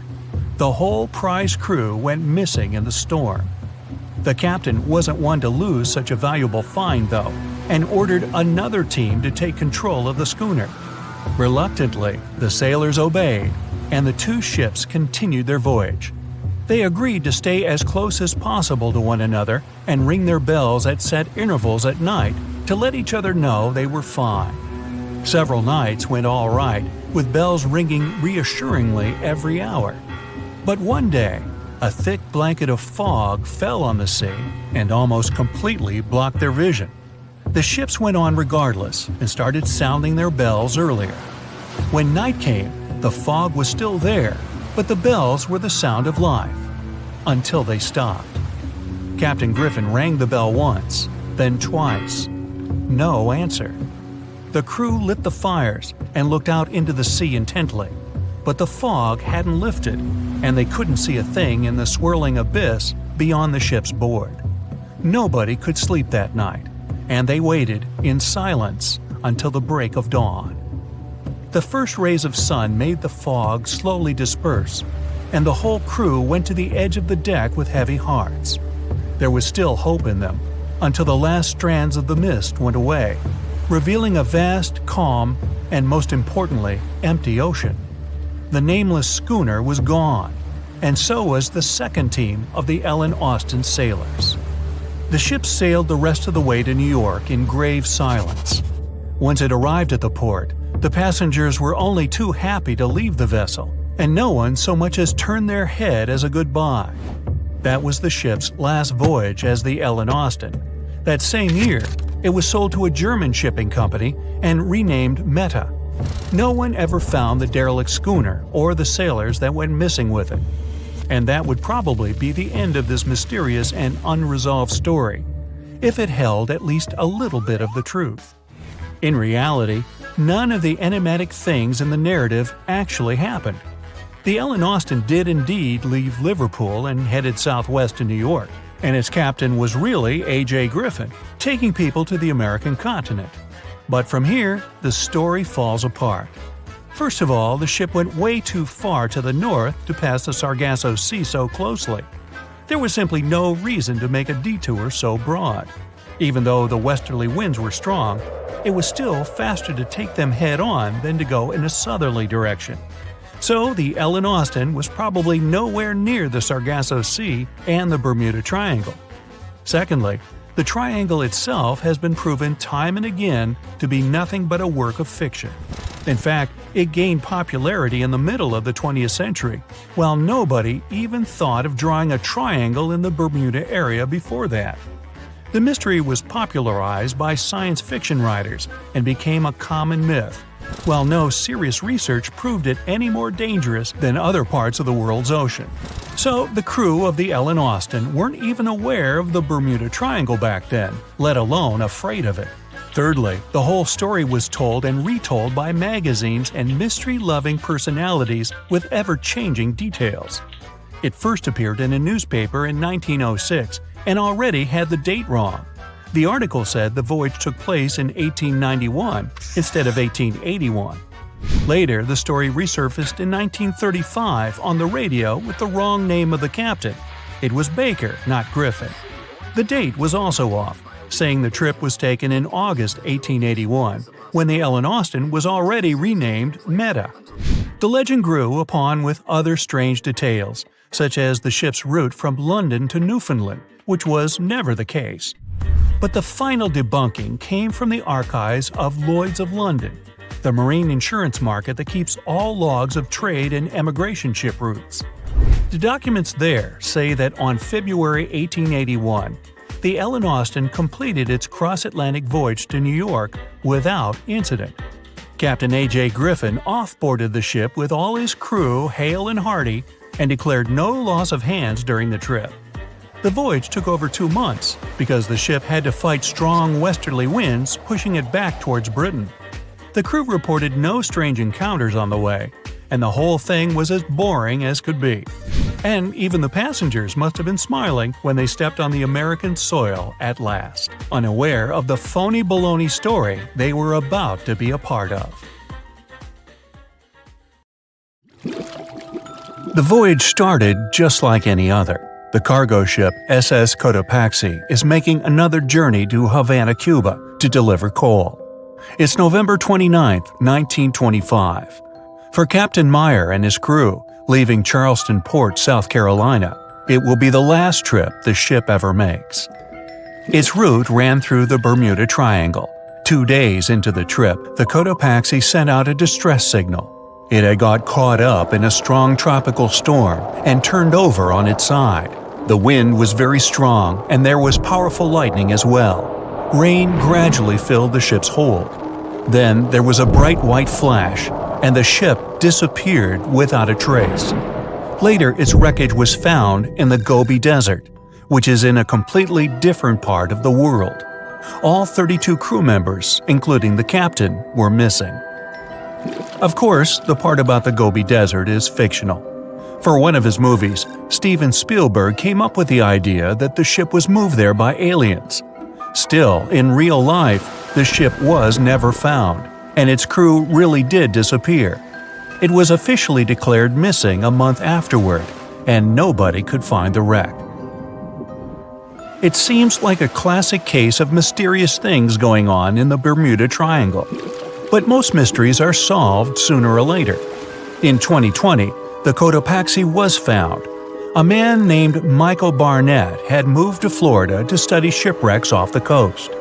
One wreck in particular really caught his attention. It was much larger than the others, and the locals called it the Bear Wreck. It was about 40 miles from St. Augustine in northern Florida, but no one had ever managed to identify the rusty hull. So Michael started to do some detective work. He measured the size of the shipwreck and started working through all the information he could find. He researched hundreds of old newspapers, leafed through insurance records, and looked at artifacts found on the wreck. After hundreds of hours of hard work, Michael was sure it was the Cotopaxi. But a few years before, there had been a rumor that the same ship had been found off the coast of Cuba. The Coast Guard found the wreck of a cargo ship about the same size that looked a lot like the one lost in 1925. Michael was sure they were wrong, so he teamed up with some science journalists and kept investigating. Soon they discovered something that seemed to confirm Michael's belief. Divers found brass valves with the letters SV on them in the wreckage of the ship. Michael suggested these initials referred to Scott Valve Manufacturing Company. The headquarters of this company was in Michigan, not far from where the Cotopaxi had been built. The company had probably supplied parts for the Cotopaxi. So the puzzle seemed to be solved. The Bear Wreck was really the missing cargo ship. But Michael still needed to work out why the ship had sunk. Did something mysterious really happen to the Cotopaxi in the Bermuda Triangle? Later, Michael found the testimony of the ship's carpenter among some old papers. The carpenter claimed that the hatches covering the coal on the ship had been in a terrible condition before it sank. Repair work on the covers wasn't finished before the crew got the order to sail to Cuba. So if the hatch covers were still broken during the trip, water could have easily gotten on board. This water probably flooded the hold during the tropical storm. This was the real reason why the Cotopaxi went down. There was really nothing mysterious about it. It was just a mistake made by ordinary people. But this is just one example out of dozens, or even hundreds, where ships and planes have gone missing in the Bermuda Triangle. We still can't explain some of these incidents. It seems like there really is something weird going on there. One of these strange events happened in 1948. A passenger jet was headed for Miami from San Juan, Puerto Rico. It disappeared in the same area as the Cotopaxi. The 32 people on board vanished without a trace. The weather was clear throughout the flight, but experts think that when the plane was about 50 miles from the coast, it could have been hit by a strong wind that knocked it off course. Years later, a similar plane was found in the area of the Bermuda Triangle. But because no one could work out the registration, it was impossible to say for sure if it was the same one. Something even stranger occurred not long before, in 1945. 5 planes went missing all at the same time. Some trainee pilots were practicing their navigation skills. But when they'd finished, it seems they couldn't find their way back home and disappeared. Many people assume they just ran out of fuel. This seems likely, but still, the circumstances were really strange. The trainees were being supervised by an experienced pilot who had 2,500 hours of flight time. He would never have let a group of newbie pilots get that far away from their base. Even now, people still debate what could have happened. Some insist the pilots ran into something supernatural out there in the Bermuda Triangle. But who knows? And here's another freaky thing that happened there which no expert has been able to explain: time travel. In 1970, Bruce Gernon was flying a plane from Andros Island to the Florida coast. When he was at 11,500 feet, a giant cloud appeared in front of him. It kept getting bigger and bigger, and he had no choice but to fly through it. As soon as he did, the plane was surrounded by darkness. It was as if the day had turned to night in a split second. Suddenly, Bruce began to see white flashes of light around him. They were so bright that they lit up the entire sky. But they weren't lightning bolts, although he couldn't really explain what they were. The plane continued through the strange cloud for almost a half an hour. Bruce noticed that the cloud changed shape during this time. The space around the plane turned into a tunnel. Then the tunnel started narrowing. Bruce became really tense as he tried to cope with the plane's controls. All his instruments and navigation equipment were going crazy, and the electronics stopped working. Then, a white light appeared at the end of the tunnel. Just like in the movies, the plane escaped the closing cloud tunnel at the very last second. Everything was fine, but now Bruce found himself in some white fog. He had no idea where he was. Then he managed to contact ground control. He was shocked when he learned that his plane was already in the airspace above Miami. It seemed that something impossible had happened. Bruce was meant to cover a distance of about 250 miles during the flight. This usually took 1.5 hours, but he had managed it in just 47 minutes, almost 2 times faster than normal. When Bruce landed, he went to check the amount of fuel left in the tank. It turned out he'd used up a lot less than the normal amount of fuel as well. Could there be a logical explanation for the time-traveling plane? Well, records show that a large number of sunspots were detected on the surface of the sun that day, and there was a strong solar wind. This could easily have made the electronics and devices on the plane go crazy. But what about the mysterious cloud? The Florida coast is a place where 2 large air currents meet. One has a high pressure and the other is a low pressure one. This causes a lot of storm clouds in the area. But people still debate how Bruce was able to cover the distance so quickly. Some people say that some kind of mysterious dark energy was involved. Others say it was a gravitational anomaly that curves space and time. Others think that Bruce is just a fraud. We still don't know the truth. So, is there really something supernatural about the Bermuda Triangle? Or is it all just coincidences and made-up stories? The truth is that no more planes and ships disappear in the Bermuda Triangle than anywhere else in the world. The sea, this unrelenting water beast, has been defying all attempts to tame it for centuries. Many ships driven by the wind have gone through the harshest parts of the world. Some have survived the struggle with the sea, and many have come off second best. It's the year 1834. A ship called the Pilgrim is setting a course to sail from California to Boston. The journey will venture around South America and then past Cape Horn of Chile. Richard signs up as a merchant seaman aboard the Pilgrim. This is his first voyage at sea. The crew tells Richard stories of the Drake Passage off Cape Horn, a route that's legendary for its dangers. Countless ships and sailors have disappeared in those waters. Since Cape Horn's discovery in 1526, it's quickly become known to all those that have sailed around it as the ultimate test of any mariner's skill and of any ship's strength. Those that have survived the journey call Cape Horn a sailor's nightmare. Jack the helmsman, a salty veteran, steers the ship towards this most dangerous of all routes. Jack has been aboard the Pilgrim since it was first commissioned in 1825. He's passed by the Horn many times, each time learning a different lesson from the tests provided by the sea. The Pilgrim has been refitted since its past voyage a year ago. Richard values Jack's experience, given that it's his first journey at sea. Jack assures Richard of his confidence in the Pilgrim, even though it's just a small wooden brig with 2 masts.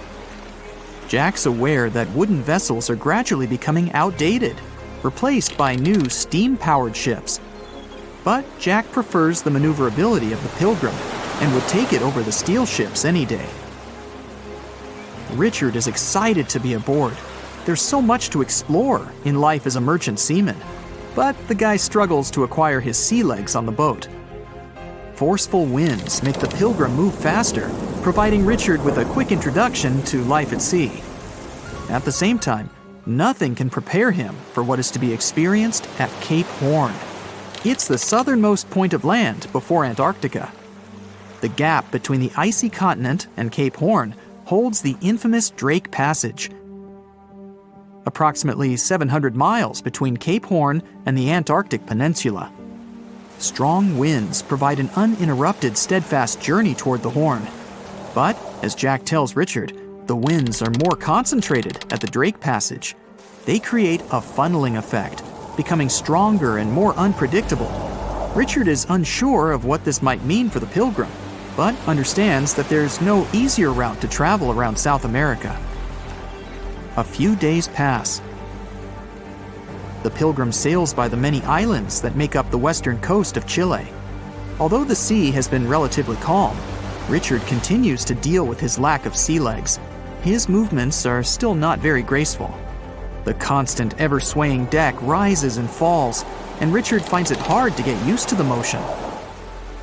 Random large waves hit the Pilgrim from every angle. The ship is quickly approaching Cape Horn. Richard looks towards great thunderous black clouds in the distance. "Welcome to the Horn," Jack says, half laughing. A wry smile upon his face soon disappears. The man gets serious, knowing what awaits them all. Stronger winds start blowing the sails as the crew scrambles to hang onto the ropes. Richard desperately sets to adjust the aft sails, adjusting for the constant change in strong southerly winds. Jack holds firm at the helm, knowing the importance of his role. He's wary of the swell. It can build very quickly the further south they travel. It's crucial the Pilgrim doesn't venture too close to the Horn when they approach. The great darkness that was in the distance is now all around them, filling the sky in every direction. Blackened clouds throw rain and hail down at the crew as they try to resist the enraged weather. Jack is directed by the captain at the helm, changing the direction of the vessel. The temperature has dropped significantly.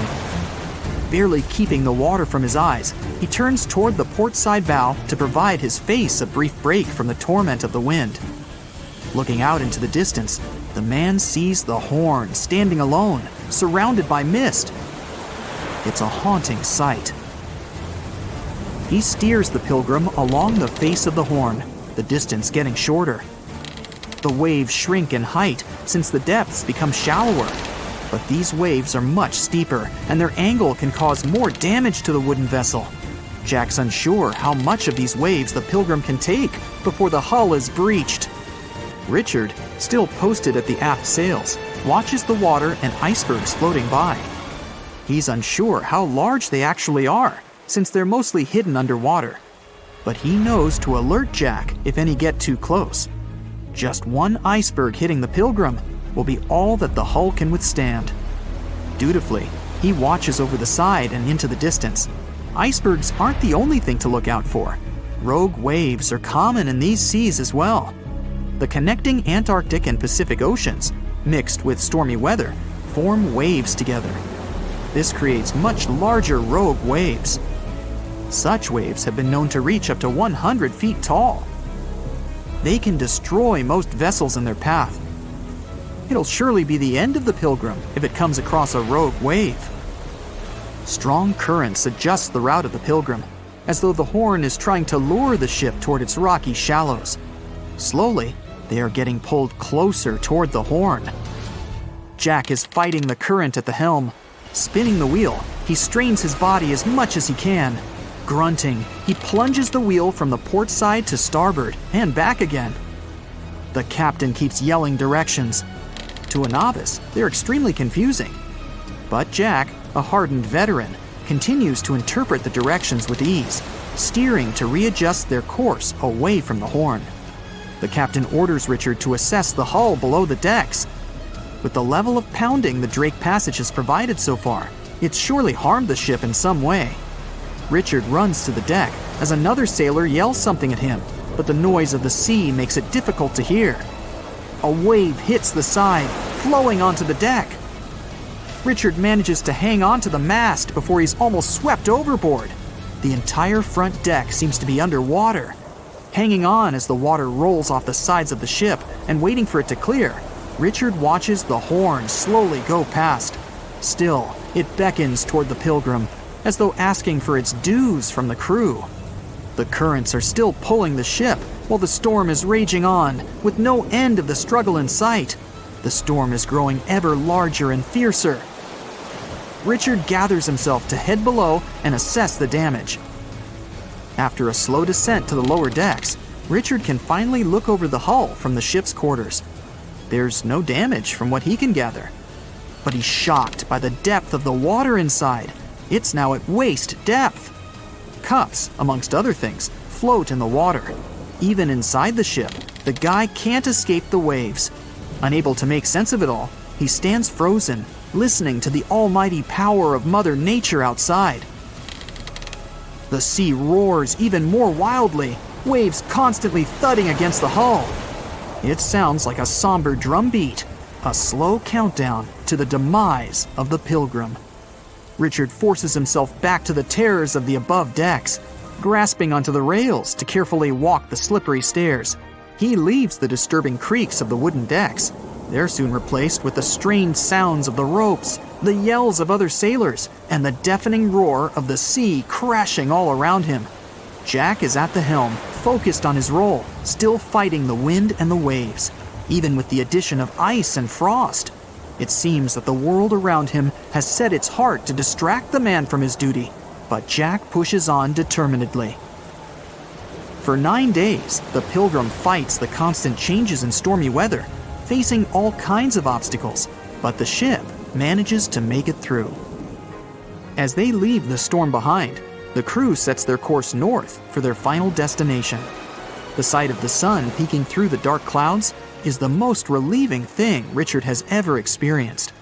Unfortunately, Richard lost his rations at some stage during the storm. At sea, if your rations are lost, it's your own bad luck. Luckily, Jack is kind enough to share some of his. The Bermuda Triangle is one of the most heavily traveled shipping routes in the world. Some skeptics believe that this fact solves the Bermuda Triangle mystery. Statistically, the busier the area, the higher the frequency of accidents and disappearances. While this makes sense, it's not the frequency of disappearances that's responsible for the mystery of the Bermuda Triangle. It's the lack of explanation or wreckage found. On his very first voyage to the New World in 1492, Christopher Columbus sailed through the Bermuda Triangle. Columbus reported that one night, when he was on the deck of the ship, he noticed a giant light appear in the distance, unlike anything he'd ever seen before. Columbus looked at his compass for direction, and it gave off erratic readings. You might have noticed that the Bermuda Triangle doesn't appear on any world map. This is because official institutions refuse to acknowledge that the area actually exists. No one exactly knows how many ships and planes have disappeared in the Bermuda Triangle. The rough estimate is 50 ships and 20 planes. Most of the time, the disappearances had no explanation and no wreckage has ever been left behind. When the TBF Avenger planes went missing, a massive search operation was conducted. Boats and planes searched the Bermuda Triangle for any signs of the aircraft. One of the boats searching was a PBM-5 Mariner airboat. The airboat took flight at 7:27 p.m. and called in a routine radio message 3 minutes later. Then, it was never heard from again. No trace was ever found of the rescue airboat or the 5 Avenger aircraft.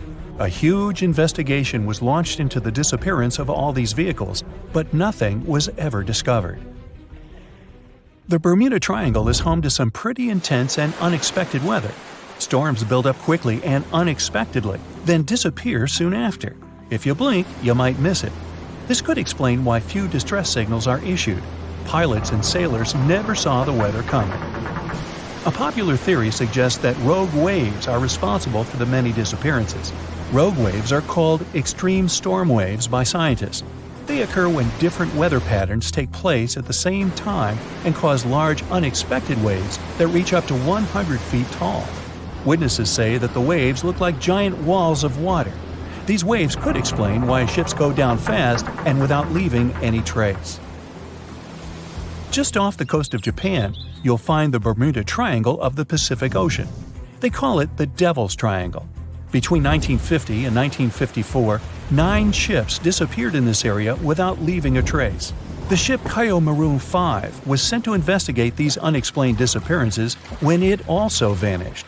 After this incident, the Japanese authorities labeled the area as a danger zone, and sailors were encouraged to avoid it.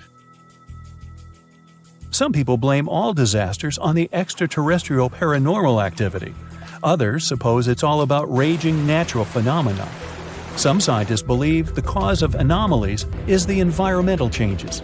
Also, there's a really high concentration of methane hydrates on the bottom of the ocean in the Pacific Bermuda area. This gas tends to set off, and when it happens, bubbles start forming on the surface of the water.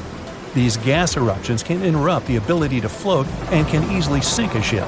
Because of this chemical reaction, there won't be even a trace left.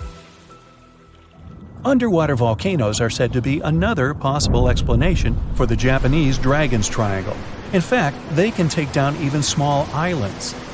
Luckily, nobody lives there. It's a pretty common thing in this area that some of them disappear underwater and others appear out of the blue because of seismic activity. You'll never find the Dragon's Triangle on any official map of the world, so nobody's quite sure about how large it is in reality. In July 2015, 2 teenagers disappeared after setting sail off the coast of Florida. There's some mystery about what the 2 teens were really getting up to. They told their parents that they were just going to fish, but they told their friends that they were crossing to the Bahamas. Shortly after they left, a line of thunderstorms moved towards the area, and the boys were never heard from again. A massive search was conducted, but sadly, nothing was found. 1 year later, the pair's boat was found off the coast of Bermuda with a broken iPhone and some personal effects left inside. One of the most popular and bizarre theories trying to solve the Bermuda Triangle mystery comes from Charles Berlitz. He insists that the area is home to the lost city of Atlantis. The missing ships and planes and malfunctioning equipment, according to him, were all caused by rays of energy let out by the special energy crystals that power Atlantis. While this sounds silly, Berlitz's theory was convincing enough that over 20 million people bought his book worldwide. Previously, the compass wouldn't work well in the Bermuda Triangle since the lines of the 2 poles coincided here, true north and magnetic north. But if you fall into this line, your compass will behave strangely. But the magnetic north is constantly shifting, and now it's far beyond the triangle. No legend says pirates of the last centuries operate in the Bermuda Triangle, or that the Flying Dutchman makes other ships disappear. A popular theory is that ships travel to the distant past or future through a time portal in the Bermuda Triangle. Fortunately, these are all myths. Just imagine hundreds of giant tentacles reaching out to a group of ships sailing through the Bermuda Triangle. In the past centuries, they could easily sink an entire fleet, since the ships were made of wood and were lighter. Squids wrapped decks with their strong tentacles, made holes in the ship's hulls with their sharp beaks. Toothy suction cups could break the masts and tear the sails. The water was filling the holds and slowly rising to the deck. The ship sank in a matter of minutes. Survivors reached the shore and told everyone about huge monsters. This is how the legends of the Kraken appeared. Fortunately, now people have sonars and equipment for monitoring the sea space. They say the main reason why this place is so enigmatic must be the magnetic fields that form this ominous triangle. Ocean floor is made of rocks containing a lot of magnetite. It's more like iron. Magnetic fields react to the high concentration of magnetite on the ocean floor, which may start a sort of conflict between the two. It can often lead to various weather anomalies and, as a result, navigation issues. And naturally, any changes in the ocean floor or the Earth's magnetic fields influence the Bermuda Triangle a lot. Magnetic fields tend to shift their position, so do tectonic plates and even the continents, even though we never notice it. The skies are usually very clear there, but back in 1883, some people witnessed abnormal things in the area. Some claim to have seen large blocks of ice falling from the skies, and the crew even managed to save one as hard proof. Seems like the Bermuda Triangle has an alternate not only on Earth, but even in space. Spacecraft usually don't disappear into thin air, though, like there's no air. This anomalous area is really large and stretches right above the South Atlantic. It occupies the area from Chile to Zimbabwe and sits right at the point where Van Allen radiation belts are the closest to the surface of our planet. The Earth has two such belts, which come in handy trapping the particles that shoot in from the Sun. They do a great job protecting the Earth from radiation. The magnetic field there is lower, so it allows the Earth's radiation belt to come closer to the surface. Whenever a satellite passes by, it will be exposed to radiation, which might lead to serious damage. So, no satellite can take pictures of it. The South Atlantic anomaly is part of the Earth where natural radiation just flows out of control. Still, there is little evidence that all these triangles are really dangerous. Many believe the Bermuda Triangle itself has been proven time and again to be nothing but a work of fiction. In fact, some shipwrecks, such as the Ellen Austin, gained popularity in the middle of the 20th century, while nobody even thought of drawing a triangle in the Bermuda area before that. The mystery was popularized by science fiction writers and became a common myth, while no serious research proved it any more dangerous than other parts of the world's ocean. So, the crew of the Ellen Austin back in 1881 weren't even aware of the Bermuda Triangle back then, let alone afraid of it. What do you think?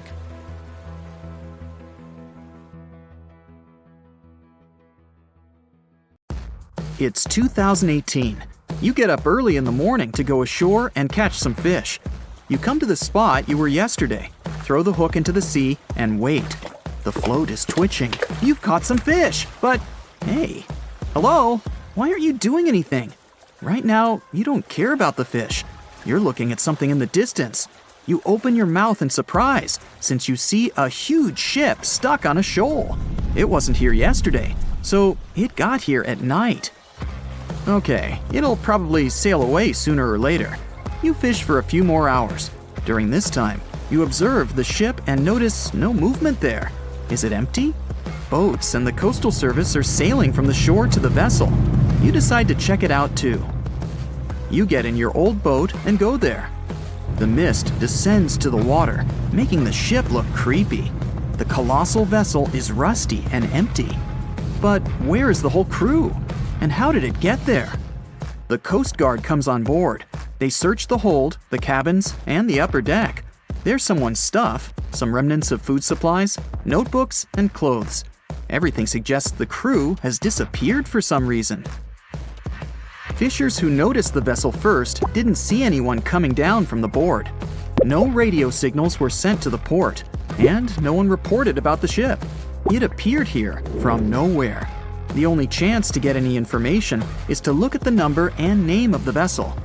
This is Sam Ratulangi, PB 1600.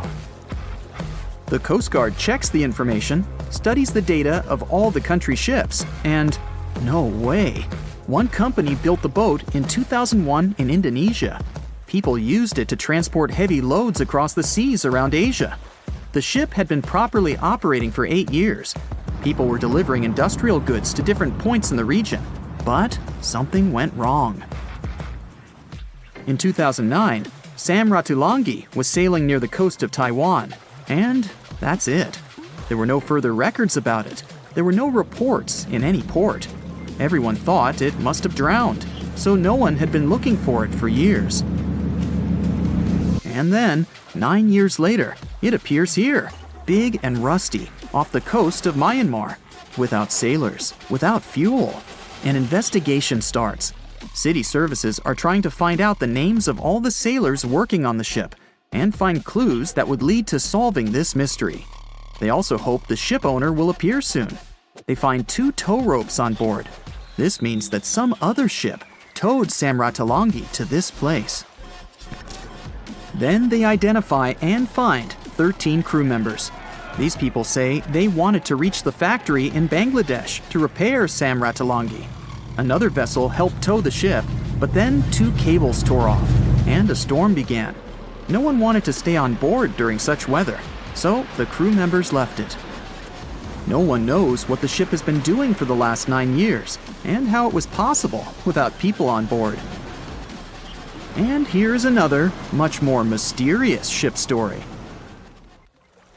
On February 16, 2020, locals found a large cargo ship stuck on a rocky shore off the coast of an Irish village. The boat looked rusty, with holes in the hull and rotten parts. People hadn't seen this vessel the day before, so it appeared there at night. The last time people saw the Alta cargo ship was a few months earlier, thousands of miles off the coast of Ireland. That day, the Alta was sailing in the waters of the Atlantic Ocean. Another ship, the MS Protector, noticed it. MS Protector crew members tried to contact the ship, but received no response. The people on board realized that they were facing an empty vessel. And then, 5 months later, it appeared near the coast of Ireland. There are more questions than answers in this story, but we managed to find something out. In 2015, the Alta appeared and disappeared from the radar several times. Any ship has an internal tracking system, so people can track its route using satellites. But Alta crew members often disabled this system. Perhaps they were engaged in some illegal activity. Anyway, in 2017, the ship often sailed between the ports of Greek islands. Then, the tracking signal disappeared and appeared only 10 months later, off the coast of North Africa. During this time, the ship changed several flags. In September 2018, the Alta was southeast of Bermuda and headed for Haiti. Then, the crew started facing problems. First, the main engine failed right in the middle of the Atlantic Ocean. The ship began to drift. Several days passed, but the crew members weren't able to repair it. They began to run out of food and water supplies. The situation got even worse when they found out that a hurricane was approaching the place. Fortunately, they managed to contact the U.S. Coast Guard. A helicopter flew to the Alta on October 2nd to bring them some supplies. There was enough food for several days. Then, a rescue boat sailed to the ship. It evacuated all the sailors and delivered them to Puerto Rico before the hurricane. The Alta had to drift alone in the ocean. After a while, another ship approached the Alta to tow it to the shores of Guyana. But at this moment, everything went wrong. Someone stole the boat, disabled the tracking system, and sailed away in an unknown direction. After almost a year, the MS Protector found the empty Alta in the waters of the Atlantic Ocean. And then, 9 months later, the ship without a crew sailed to the shores of Ireland. How did it manage to travel across the Atlantic and get to the coast of Ireland? It's still a mystery. Maybe it was just luck. No one else saw the ship all this time. It was just covering huge distances, surviving storms. Who's the captain? What happened to the thieves? Who owns the ship now? One day, someone called the village administration and introduced themselves as the vessel owner. But that unknown person didn't provide any evidence. They found several barrels of oil on the ship, which they took away by helicopter. The Alta was rusting. Corrosion of metal could damage the environment. The vessel had no commercial value, yet it would have taken millions to get rid of it. There were 3 options for what to do: leave the ship where it was, tow it into the sea and let it sink, or disassemble it for scrap. But nature had its own plans. Storms and strong waves split the hull into 2 parts. The Alta was drifting without a crew in the waters of the Atlantic Ocean for about 2 years. But this is nothing compared to a ship that was traveling for 38 years. The record belongs to the SS Bechimo. It was a merchant vessel owned by some trading company. In 1931, the ship found itself on the ice off the coast of Alaska. Its movement slowed down. A thick layer of ice blocked the ship, and a strong storm only made the situation worse. The blizzard was so intense that the crew members couldn't see anything but a white veil in front of their eyes. Sailing any further was impossible. The team had to wait for the storm to end. They waited for a day, 2, 3 days. A week had passed, but the snowstorm was only getting stronger. Then, one day, it grew weaker. The crew members split into 2 teams. The first team went to the nearest city. The second group, along with the captain, stayed on board. They set up camp next to the ship and waited for the blizzard, which had started again, to end. There was 0 visibility. And finally, one day, the storm was over. Great! And now, wait a minute. But where is the ship? The SS Bechimo just disappeared during the blizzard. The captain was sure that the ship had sunk, so he left along with the crew. Then, a week later, they saw the vessel drifting near the area where they had lost it. The hull was damaged so severely that it was unsafe to sail on it. Repairing the ship would be pointless and expensive, so the captain decided to abandon it. He was sure that it would go underwater sooner or later, but it stayed afloat for the next few days, the next few months, and a few years. People had reported seeing it at various points along the coast of Alaska for 38 years. The last record of the SS Bechimo is dated 1969. Those who saw it claimed the ship was completely frozen, almost merged with the ice. Some people planned to start an expedition to find the ship, but all attempts were unsuccessful. The vessel is probably lying somewhere on the deep sea floor.